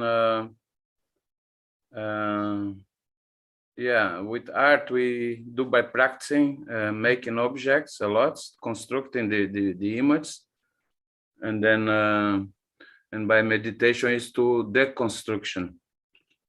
But art also our days is conceptual, to deconstruct, to understand what's going on. But Buddha is also deconstruction. He deconstructed the world, and that's what I love the mostly in. And the most powerful thing of him was to deconstruct the world, destroy the world. You know, he was desiccation it like part by part, you know, to look what was inside and go on. Scientists, and yeah, that is the more I do it, like I'm busy with the first Satipatthana. I'm back to it, and well, when I note there is the mind and it start to look to the breathing, you know, then that's the gap that I have to focus to the mind, and just note that the body is breathing. Then you can put it apart. I still didn't get back to the jhana, but because I didn't invest so much time, and I'm doing again to it. So, but now I'm in this stage now that I can observe constantly the breathing, and but I still the breathing that doesn't disappear because I'm trying to stay in the mind. without losing the breathing, because it has, what I understood, it was disappearing from itself. Is that correctly? Is that correct? You should be just an observer, and just to see that everything that you observe is impermanent.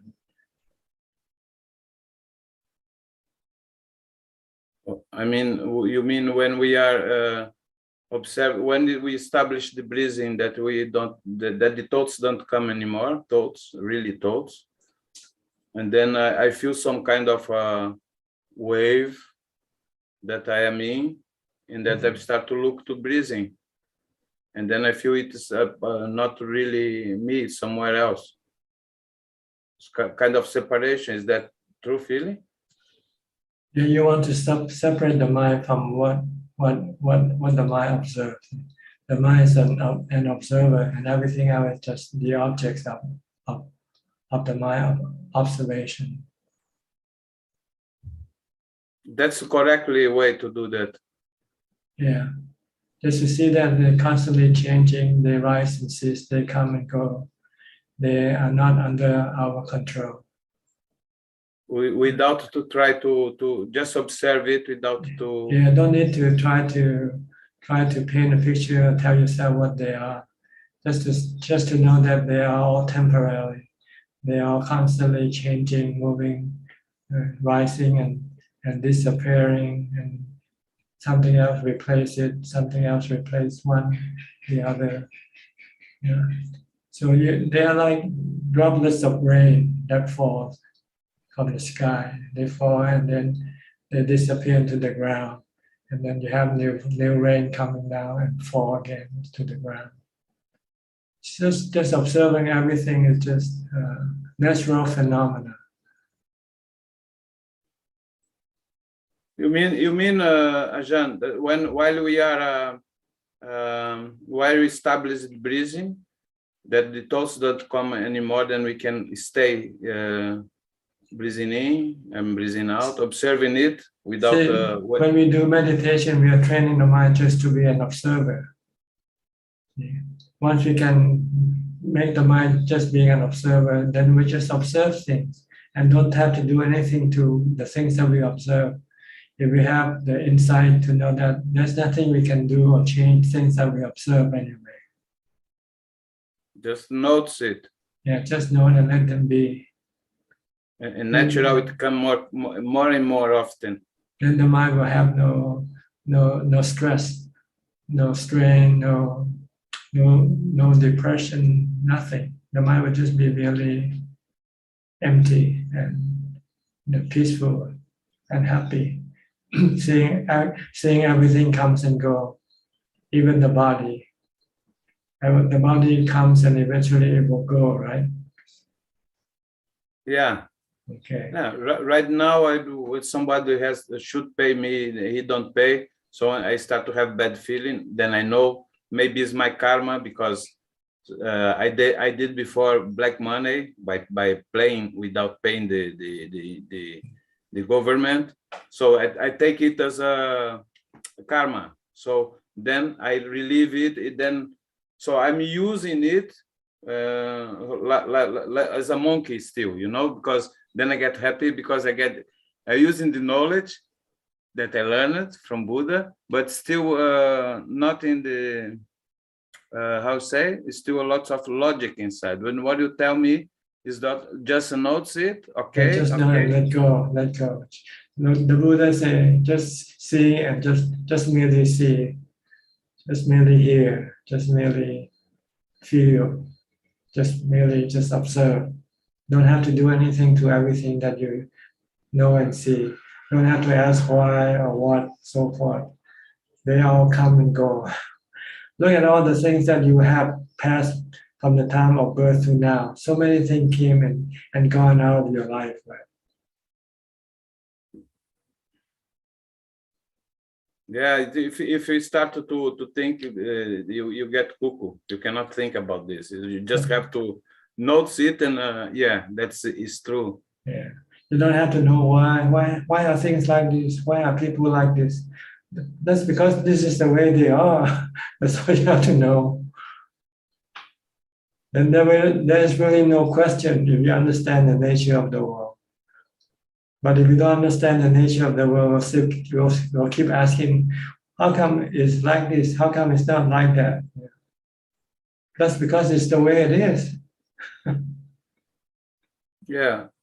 By the way, Ajahn, you started to post more videos from before. I told you I follow you 8 years already, but you start to post some, to place some in the Facebook. It's fantastic. I'm following them, and I'm watching this a lot. It makes me calm. Not only this, it look like it have timing with what I'm doing, and it's perfect. And yes, as that's all what I do. You know, when I'm not meditating, I'm watching Dhamma, or I'm eating. But also, when the more I meditate, the less I like to eat, or I enjoy food, because I know it's gonna bring me. It used to bring me trouble. I already start to control it, because But it's amazing the power what changed in my life. All the things I used to use before, I don't use it anymore. I live alone, and I feel satisfied and happy. And problems like I told you, my brother died, another have cancer and this and that. It don't touch me. So it's so amazing the difference that. Yeah, it's like you said, it's better just to go ahead and go to the next stage, and by keeping the mindfulness by doing every day, all day on, to do it for 1, 2, 3, 4 weeks until get into jhanas, and then go on. The goal is just to keep our minds still and not reacting. Then the mind will be safe and stable and happy. As soon as you react, then your mind becomes disturbed, agitated. You have to be alone, teacher. When you first starting, you have to be alone. But once you know how to tame your mind, then you can be anywhere with anybody. Yeah, it is, because otherwise I get sad. I react, let's say 20 times, okay, because I have to sometimes to go out for something. But once I do something that I don't like, so then I know already it's time to gonna live somewhere else where I can practice it in a properly territory, you know. So I told you that I'm organizing to go to Thailand, but without hurry. So buying the ticket and organizing. I find somebody who is helping me to take away my things, and I have also a boat. I told you I tried to go I bought a boat to meditate, to get rid from my neighbor. I bought a new problem, but now I solved it. So this year was without to talk. I was busy with or half a year more or less with this boat, but I find a good place for him now, and so therefore I'm back to my rhythm of meditation. Boat will be there for 6 months or more, so I don't need to think about it. But that will be the time I plan to because when we don't have problems more, and we don't understand, the tendency is to create problems. You know, the mind will.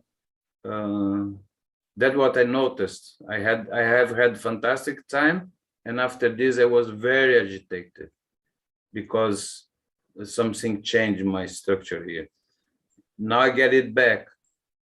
And then I decided that the only thing I wanted to do is to prepare to leave Holland, and my direction is Thailand. Okay. I think I have to go to the next person now. Yeah, for sure. Thank you for your attention. Thank you very nice much. Talking to you. I hope you reach your goal soon. I hope so too. All right. I'll let you know. Margareta from Indonesia.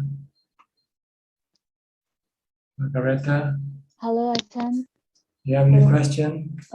I don't have really any question today because No lately the work is so busy. So I've been so tired and lazy to practice. I only do my morning chanting, but that's it. So I think maybe by joining the room again, I can get some encouragement to start my practice again. Okay. Try to do more if you can. Yeah. Okay. At least don't give up. Don't stop. Even if you can only do just chanting, it's better than not doing at all. Yeah, I try at least doing once a day. Okay. Okay. Thank you, Ajahn. Okay, then let me go to Julia. Hi, Julia. Haven't seen you for a while. From Colorado, huh? Oh, Ajahn, thank you. Thank you for remembering. Are you well? Yes, I'm okay. Okay. Looks like you have snow, huh? It's in the back. Yeah, a little bit. Yeah, snow. I used to love snow and I used to love mountains, and I'm in a cabin and I've been doing a lot of retreat and meditating, and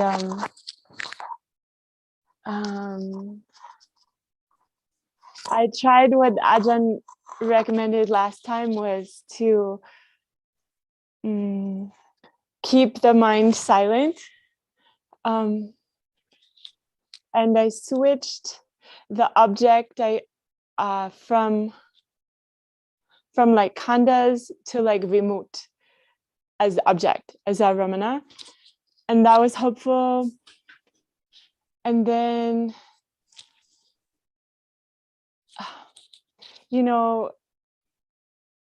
I'm eating like Ajahn said, it's all Mixed up in a bowl. But I want Ajahn teaching, but I don't know the best question. Right now, things feel fine, but maybe the mind is a little bit concentrated. So I feel like I need to wait until the concentration goes so that I can see which places have the stability and which places are dependent on causes and conditions.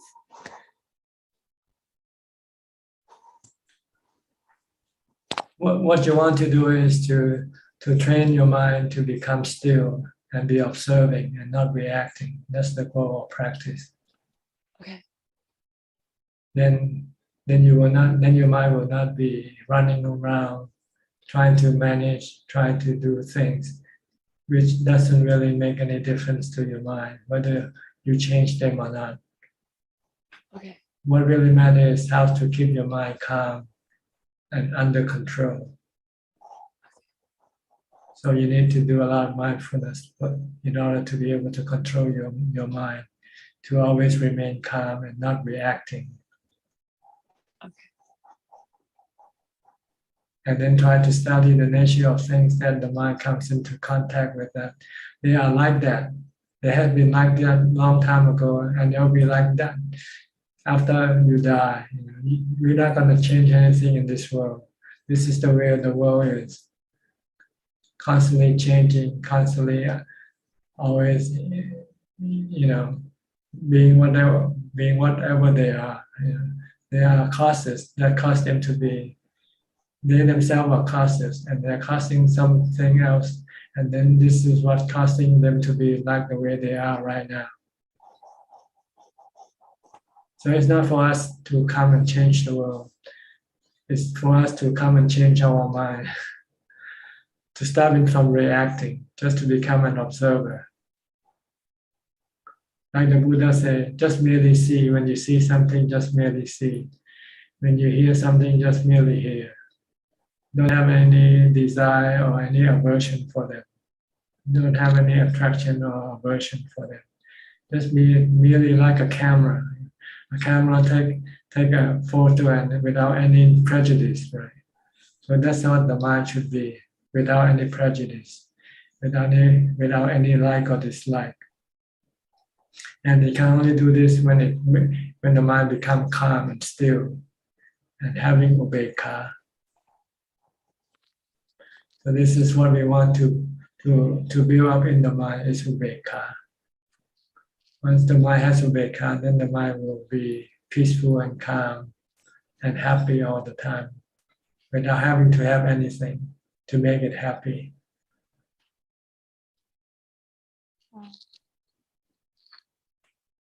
Because it's delusional to think that the mind can only be happy because it has something, because whatever something that the mind has will eventually disappear from the mind. And then that happiness will then disappear along with the disappearance of that object.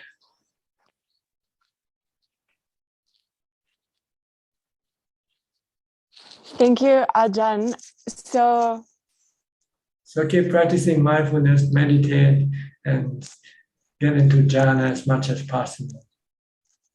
Then you will be happy and content, and you can then accept things the way they are. I have a question about Ajahn's advice. Go ahead. Okay. In my experience, there are different kinds of upekkha. And one way is to allow the mind to settle, and then naturally the equanimity arises. And another way is jhana, but that feels more forced. So when Ajahn says control, is that different than force? It's forcing. You have to force your mind, because if you don't force your mind will not give in. It will keep on wandering, running around in circle. So you have to stop it from running in circle. Your thoughts are running in circle. Okay. You get up in the morning, you keep thinking until you go to bed. And then the next morning you get up, you keep thinking again until you go to bed again. And you never find what you want. You never find happiness from letting the mind wandering around. So you want to stop it. So you have to force it. If you don't force it, it will not stop by itself. So forcing is, sometimes you think forcing is not natural. The reason why you have to force is because your mind is not natural right now. See? So you have to force it to stop. That's when it becomes natural. You're forcing it to become natural. Okay. So if I do jhana upekkha. You're forcing it to become natural. See? Right now it's not natural. When you keep on thinking this is not natural, this is craziness. Okay. You know why people get crazy? Because they think too much, right? Okay, thinking too much. So if I stay in upekkha jhana, then eventually I will come out, right? Or will the thoughts stop altogether?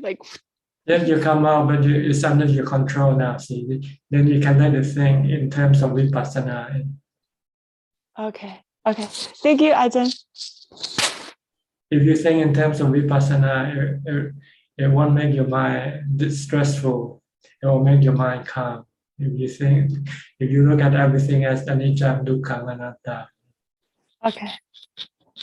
But we don't like to look at things as anicca, dukkha, anatta. We like to look at the opposite. We want everything to be niccang, sukhang, atta. That's when we have dukkha, because things are never going to be niccang, sukhang, atta.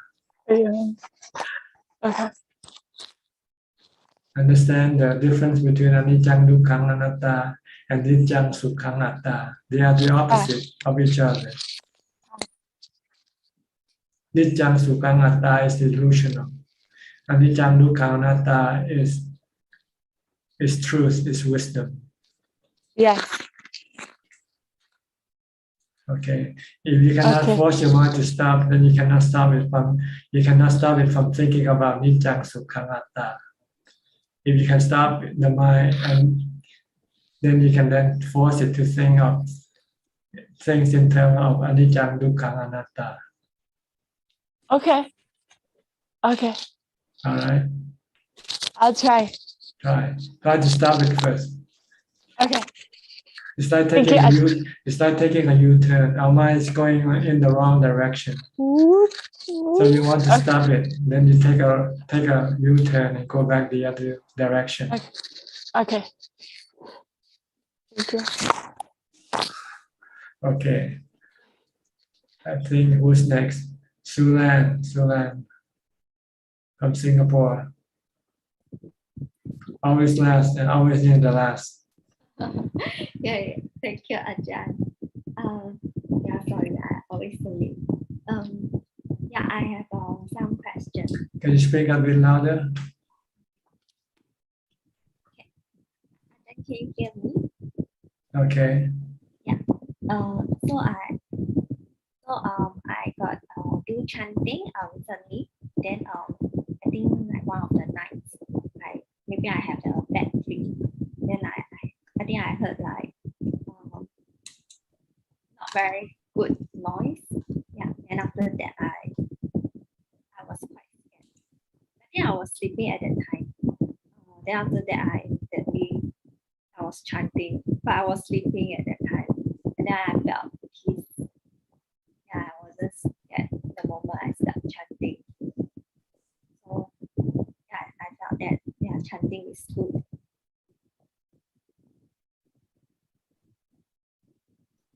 Sorry, can you hear me? I can hardly hear you now. Something wrong with your microphone. Okay, let me. You might have to shout. Can you shout? Can you hear me? Yeah, now okay. Oh, okay. Yeah, Ajahn. Yeah, that's better. Okay. Yeah, thank you. So I was sharing that recently I got to chanting. Then after that, I think it's quite helpful because like there was one night when I was sleeping. Then I think while I was sleeping, I think I heard some disturbing noise, and then it made me quite scared. And then immediately the mind started to chant, and yeah, so the fear immediately went away, and then it became peace. Yeah, but I know that I'm sleeping at the time. Yeah, so I think chanting is good. Yes, chanting is the way of raising your mindfulness to stop your mind from reacting to things like love or fear or hate. Yeah, and yeah, I think I'm having like bad dreams because I think my mind is quite low. A lot of defilements. Yeah. You're getting somewhere now. Now you can see the benefit of chanting, right? Before you might be doubtful, what is the purpose of chanting? Now you know. If you're fearful, just keep on chanting and then your fear will disappear. Yeah. The fear just disappeared. So it's very powerful. Okay. You can use mantra also. You can use Bhutto or chanting. Yeah. This will pull your mind away from the object of fear. Once you don't think about the thing that caused you fear, then your fear will disappear. Yeah, that's true. Then I think in workplace I also have some fear, like I scared of like speaking out. Yeah. Then in such cases where I cannot really just focus on the mantra, I need to like I need to overcome the fear and speak up. So I can't really use the mantra as a way. to help. Then you use wisdom. Use wisdom. Yeah, whatever will be, will be. Whatever's going to happen, let it happen. It's anatta. You cannot control things. Yeah.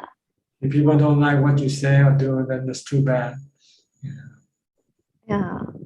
Don't expect things. Don't expect people or things to go the way you want it to be going. Okay. Yeah. So I just speak what I have in mind. Yeah, as long as you know it's right, it's good, it's not harmful to other people, then it's okay. Okay. Yeah. Then I think recently I also been contemplating about just bearing with the conditions, whatever conditions in my life, whatever it is, so it is. But I still find it very tough. That's because you're still resisting. See? If you're fully accepting it, then it's not tough. Okay. I need to fully accept it. Yeah. Then it won't be tough. Right. If you feel tough, just keep on chanting to stop your resistance. Yeah. I tried chanting and I downloaded some Pali chants also. Yeah. Yeah. Chanting will stop your mind from reacting to the situation. And when your mind stops reacting, then you'll feel comfortable, you'll feel fine. Yeah. I feel fine when I start chanting. Okay, once you feel fine, then you don't need to chant. But as soon as you don't feel fine, then you have to start chanting again. Okay. Like then how do I overcome like ill will and like resentment if any such feelings arise? Same way, keep on chanting. Keep on chanting. Then you'll stop, you will stop. But this is a temporary measure. If you want to stop it completely, you have to use wisdom. And then it's more difficult to explain here. It depends on, you have to look at everything as being anatta. Then you will have no effect. If you think that everything is just the four elements, then how can you get angry at the four elements, right? Yeah, okay. Okay, so if everything is four elements, then there's no way I can get angry. Okay. See, the body is made up of the four elements, right? Oh, okay. But you don't look at the body as the four elements. You look at the body as a person. And you look at the action as being control, purpose, purposeful. But actually, every action is really natural action, natural happening, like the blowing of the wind, like the rain coming down. It's not purposeful, it just happened. So whatever people say or do to you, it's like that. Think of them as like rain or wind blowing at you. Then you won't get angry at them. Okay. I will try my best. Yeah. Okay. Try and see how it works. So I just have to keep trying and trying and trying, right? Or ask yourself, who are you angry with? Are you angry at the water element or the earth element or the fire element or the wind element? Yeah. Yeah. Oh my gosh. This is very powerful. Yeah, I never saw it that way. Well, that's what the body is, right? It's a composition of the four elements. Yeah. Yeah. Okay. Ajahn, will I have the chance to see you? You already see me now. What? In person. It's better now because it's hard for you to see me in person because I'm too busy. I have too many people coming to see me every day. So if you come to see me in person, you just might say hello and then goodbye. Okay. Yeah. You don't need to see me in person. I'm here now in person. Just exactly the same person that you'll see me when you come to see me here. Okay. No different. Yeah. All right. I feel that maybe I need someone to admonish me. You have to admonish yourself. You have to be your own teacher. The Buddha said you have to be your own teacher. Okay. You have to teach yourself by using the teaching of the Buddha to teach yourself. Yeah. Okay. Because then you can always teach yourself. If you rely on somebody else to teach you, then if they're not around, then who's gonna teach you? Yeah, I do feel scared. Like what if when people that I love and respect is not around? I feel scared that I don't know what can I do anymore. Yeah. That's because you think that that's because you want everything to be permanent. Nothing is permanent in this world. You forget this. Yeah, I forgot this. I keep forgetting. So don't rely on anything, but rely on yourself because yourself will always be with you wherever you are. Okay. Rely on yourself to be your own teacher. Rely on myself. Once you become a Sotapanna, you will be your own teacher. A Sotapanna doesn't need anybody else to teach him or her to get to Nirvana. He can teach him or herself to go to Nirvana. But can the Sotapanna or like noble disciples still love their teachers? Still what, the teacher? But can they still love their teachers? They love, but then they're not attached to the teacher. They can take or leave the teacher. If they're around the teacher, they can use their teacher to help them.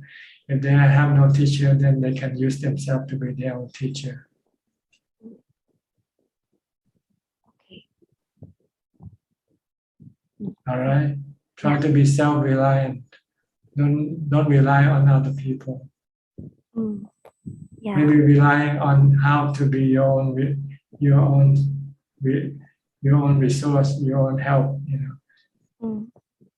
If you don't know how, then you have to go and study from the noble disciple. Once you know how to do it, then you don't need them anymore. Because I think I keep relying on people. Then when I like in need of help, I'll keep looking for people for help.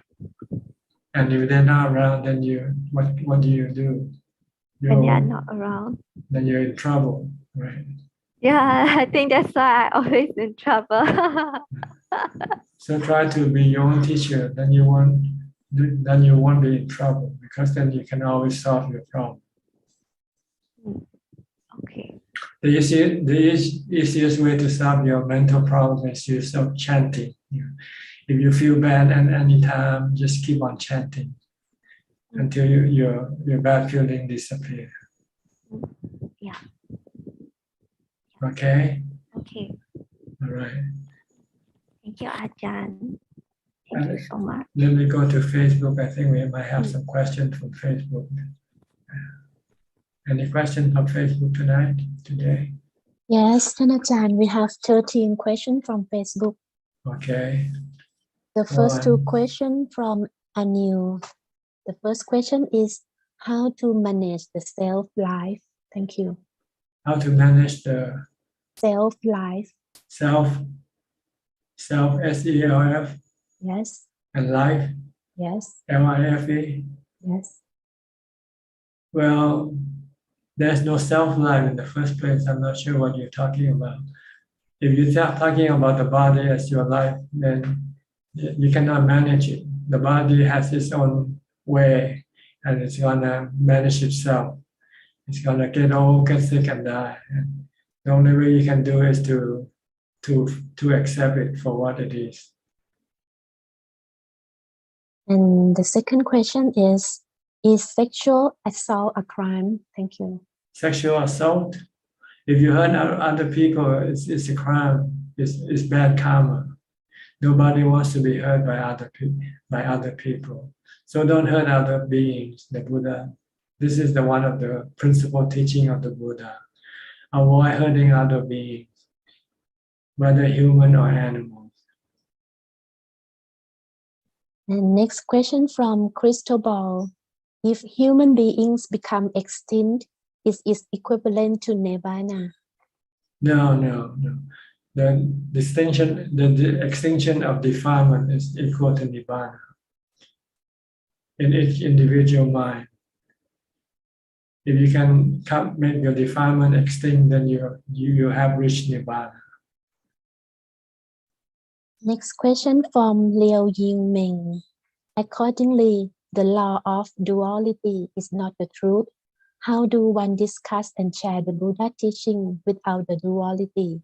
Example, right and wrong, good and bad, hot and cold. Thank you. You can use them to teach the Buddha's teaching, but they are not the thing you want to to rely on. They only are tools to teach you to reach to a point where you can have peace and happiness. Next question from Yapto. Namaste, Ajahn. I have some question. What is a relic? Only an Arahant can leave a relic after death? Yes, normally for ordinary people, once they die, the bone will remain as bone or decompose and just become earth. But for the Arahant, some parts of the bone will turn into stone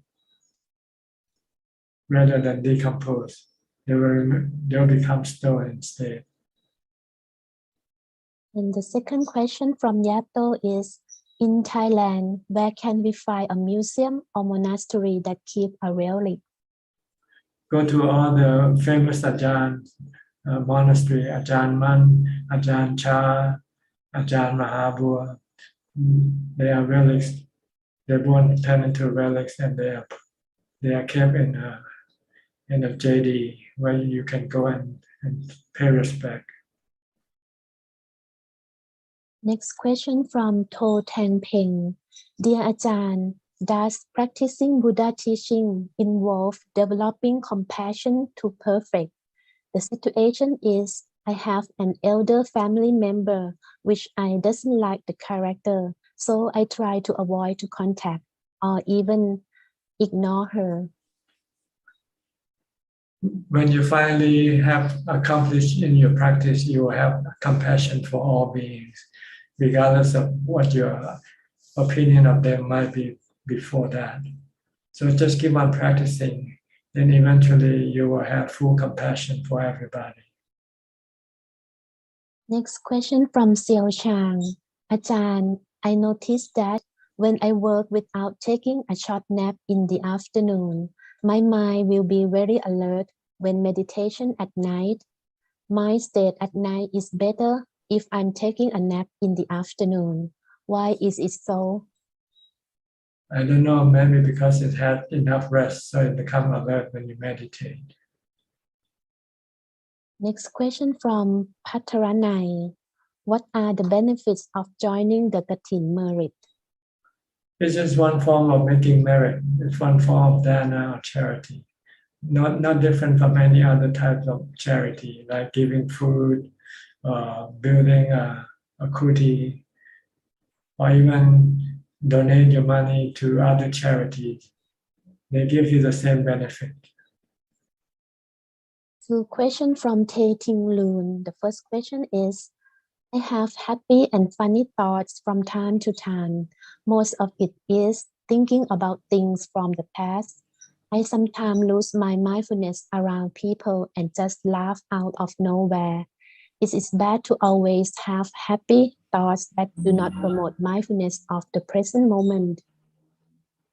It's not bad to have happy thoughts, but it's just the way how you should control your venting of this happy thought. If you are among people, then you want to control your venting of this happiness. You don't want to cause any people any discomfort by your action. It is not harmful to have happy thought. It's harmful only when you have bad thoughts or sad thoughts. That's when you have to stop it by using your mindfulness or mantra.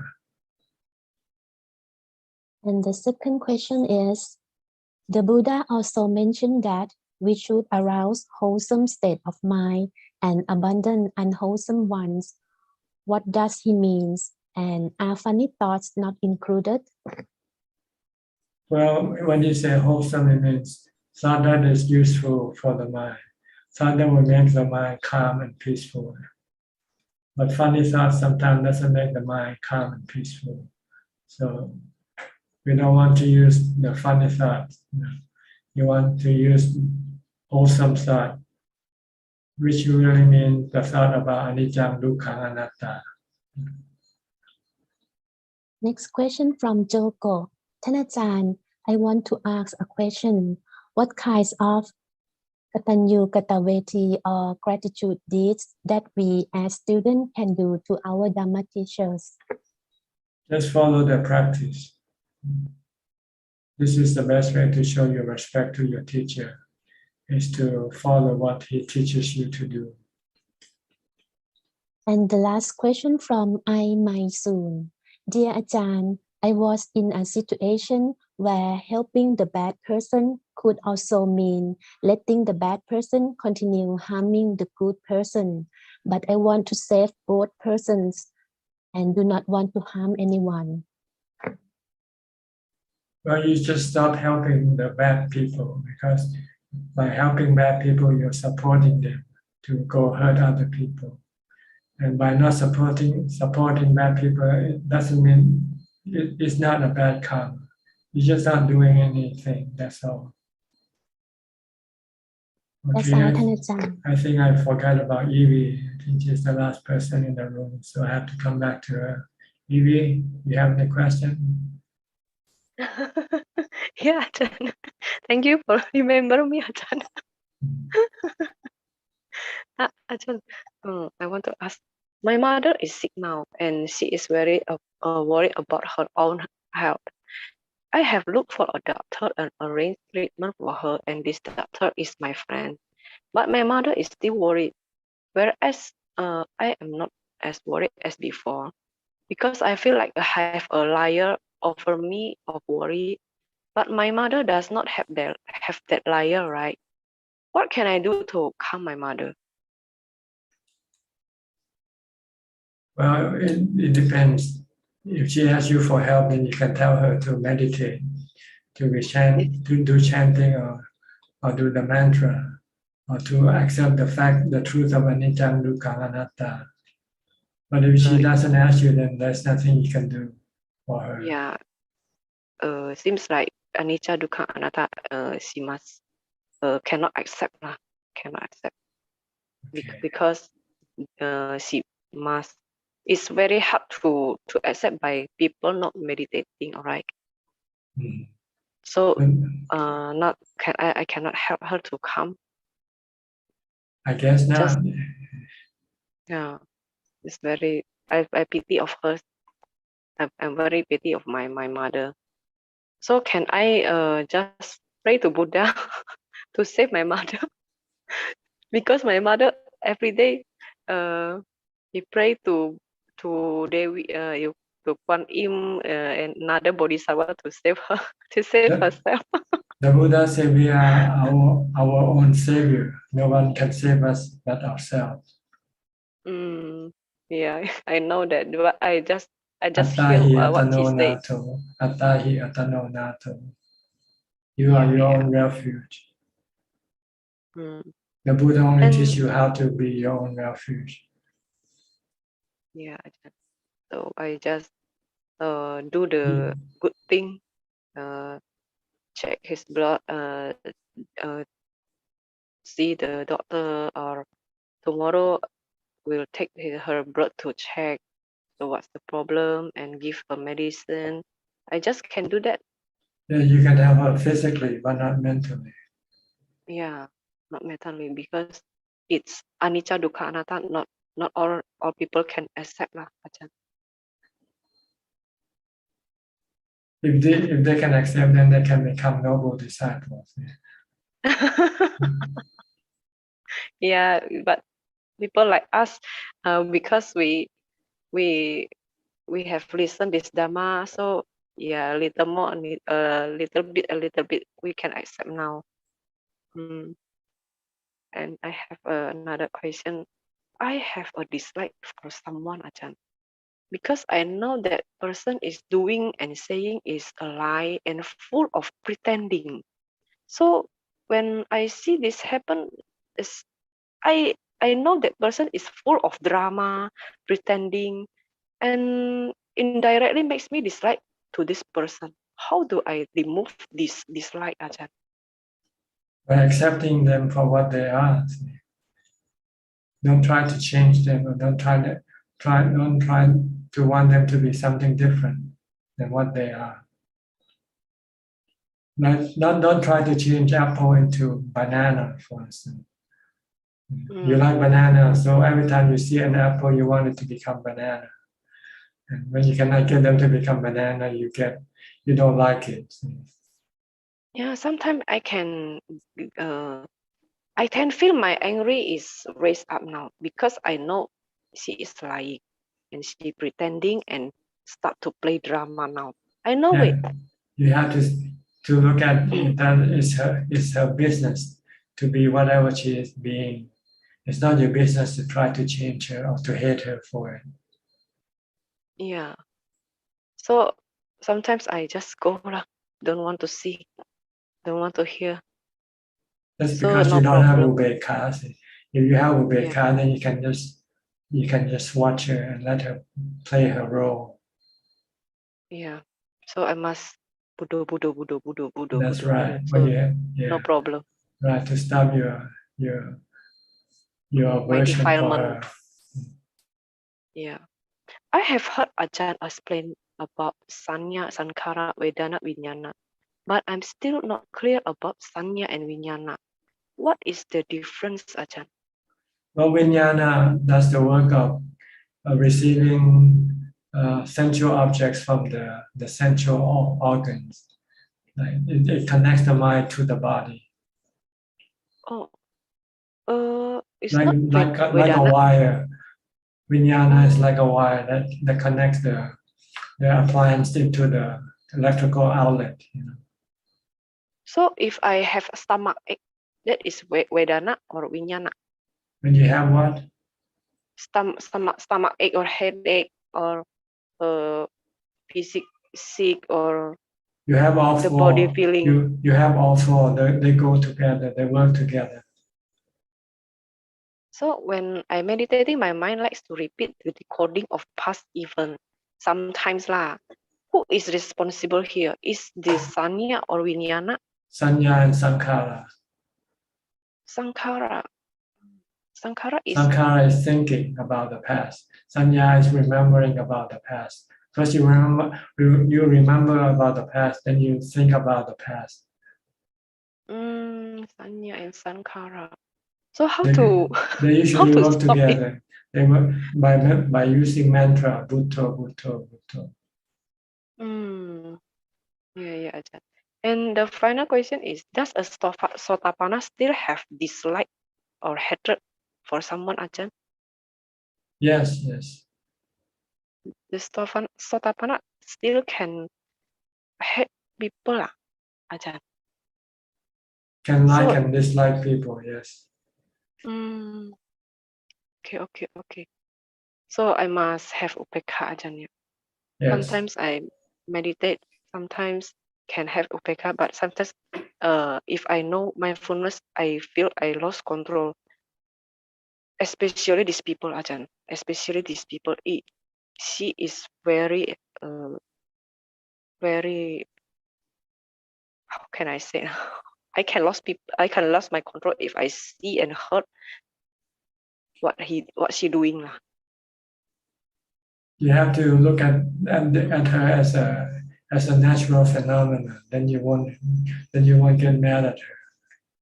Sometimes I feel these people is like my examination or the poison for me, because I often lost my control because I see her habit. That's because you have no wisdom. You don't see her as being anatta. You still see her as being a person, a human. So you have to see her as a four elements. Four element. I know. Sometimes I see her as 32 part. Okay, but what I dislike is her habit, not her body. The habit is also anatta. Anatta. Anatta. Just thinking about anatta, so I can accept her habit. All right, Ajahn. Like flooding. People don't like flooding, but they have to accept flooding, right? When it happens. You don't get angry at a flood, do you? When you're flooded, when your house is flooded. Yeah. So if I see her again and he start to lying again, play drama again, I must thinking nature. about That's her nature. Like the snow or the wind. And I should not affect it. Should not react. Just merely observing. Yeah. And if has a bad karma, is her bad karma, not mine. And this is not my problem. This is her problem. Just like that, right. Ajahn. That's right. Okay, Ajahn. Thank you. All right. Good. Okay. Do we have any more questions from the rest of us? You're allowed to ask another question if you like. Today we already got about 25 minutes over 2 hours. We have one raise her hand, Mint. Whoever raised the hand, please go ahead and turn on your microphone. สวัสดีค่ะอาจารย์ I think you forgot me. Oh, I see. Okay. You are Min, right? Okay. Yeah. I didn't see you on my screen, that's why. Oh, okay. I think it's because the signal is not very good. Okay. You have any question? Yeah, Ajahn, I read the book that you wrote, your book, right? And then you say that the reason that we are slow in the practice is because we look at many things at the same time. Like for example, the body, and sometimes skip to the sanya or sankha. So we should go step by step, right? Yes. So if we try to see many things all together, it's gonna be not successful, right? It depends on what you are practicing. If you're practicing mindfulness, you only want to stay at watch only one object at a time. Okay. Because you want to make your mind become still, you need to keep it from thinking about other things. Only think about only the thing that you are doing at the moment. And I want to ask Ajahn about becoming a monkhood, because you say that it's going on a faster road, right? But then recently someone has told me that it's better that we have to go get into monkhood, because sometimes the temple is not a proper place for us to practice. Is this how do you think about this? about the temple not being a good place to practice? Yeah, because like okay, one person told me that okay, if you wanna go like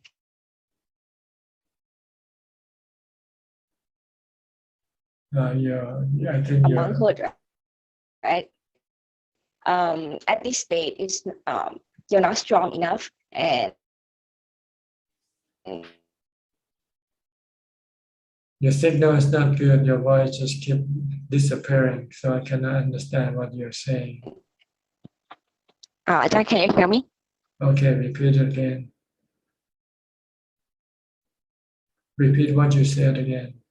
See, it's not coming. Okay. Okay. I'm asking about becoming a monkhood in like going to stay in a temple, right? Okay. Can you hear me? No, not very well. It's come on and off, come on and off. Okay. Okay. Maybe next time. It's okay because I think Maybe tomorrow night. Tomorrow night you can ask in Thai. Okay. Yeah. Okay. I think the signal here is not good. Yeah, the signal is not so good today. Okay. Sorry. Okay. It's okay. All right. I see who else raised their hand. Anybody else would like to ask any more questions? Okay, if nobody, then I think it's about time for us to say goodbye. Thank you very much for your participation and your questions. I hope that you can benefit from it and help you advance in your practice. In the meantime, please stay safe, stay mindful, and keep on practicing. And if all goes well, I'll see you again next week. Thank you and goodbye. Good night. สาธุเจ้าค่ะ Thank you everyone. Thank you for asking. Good night, everyone. Good night, good night.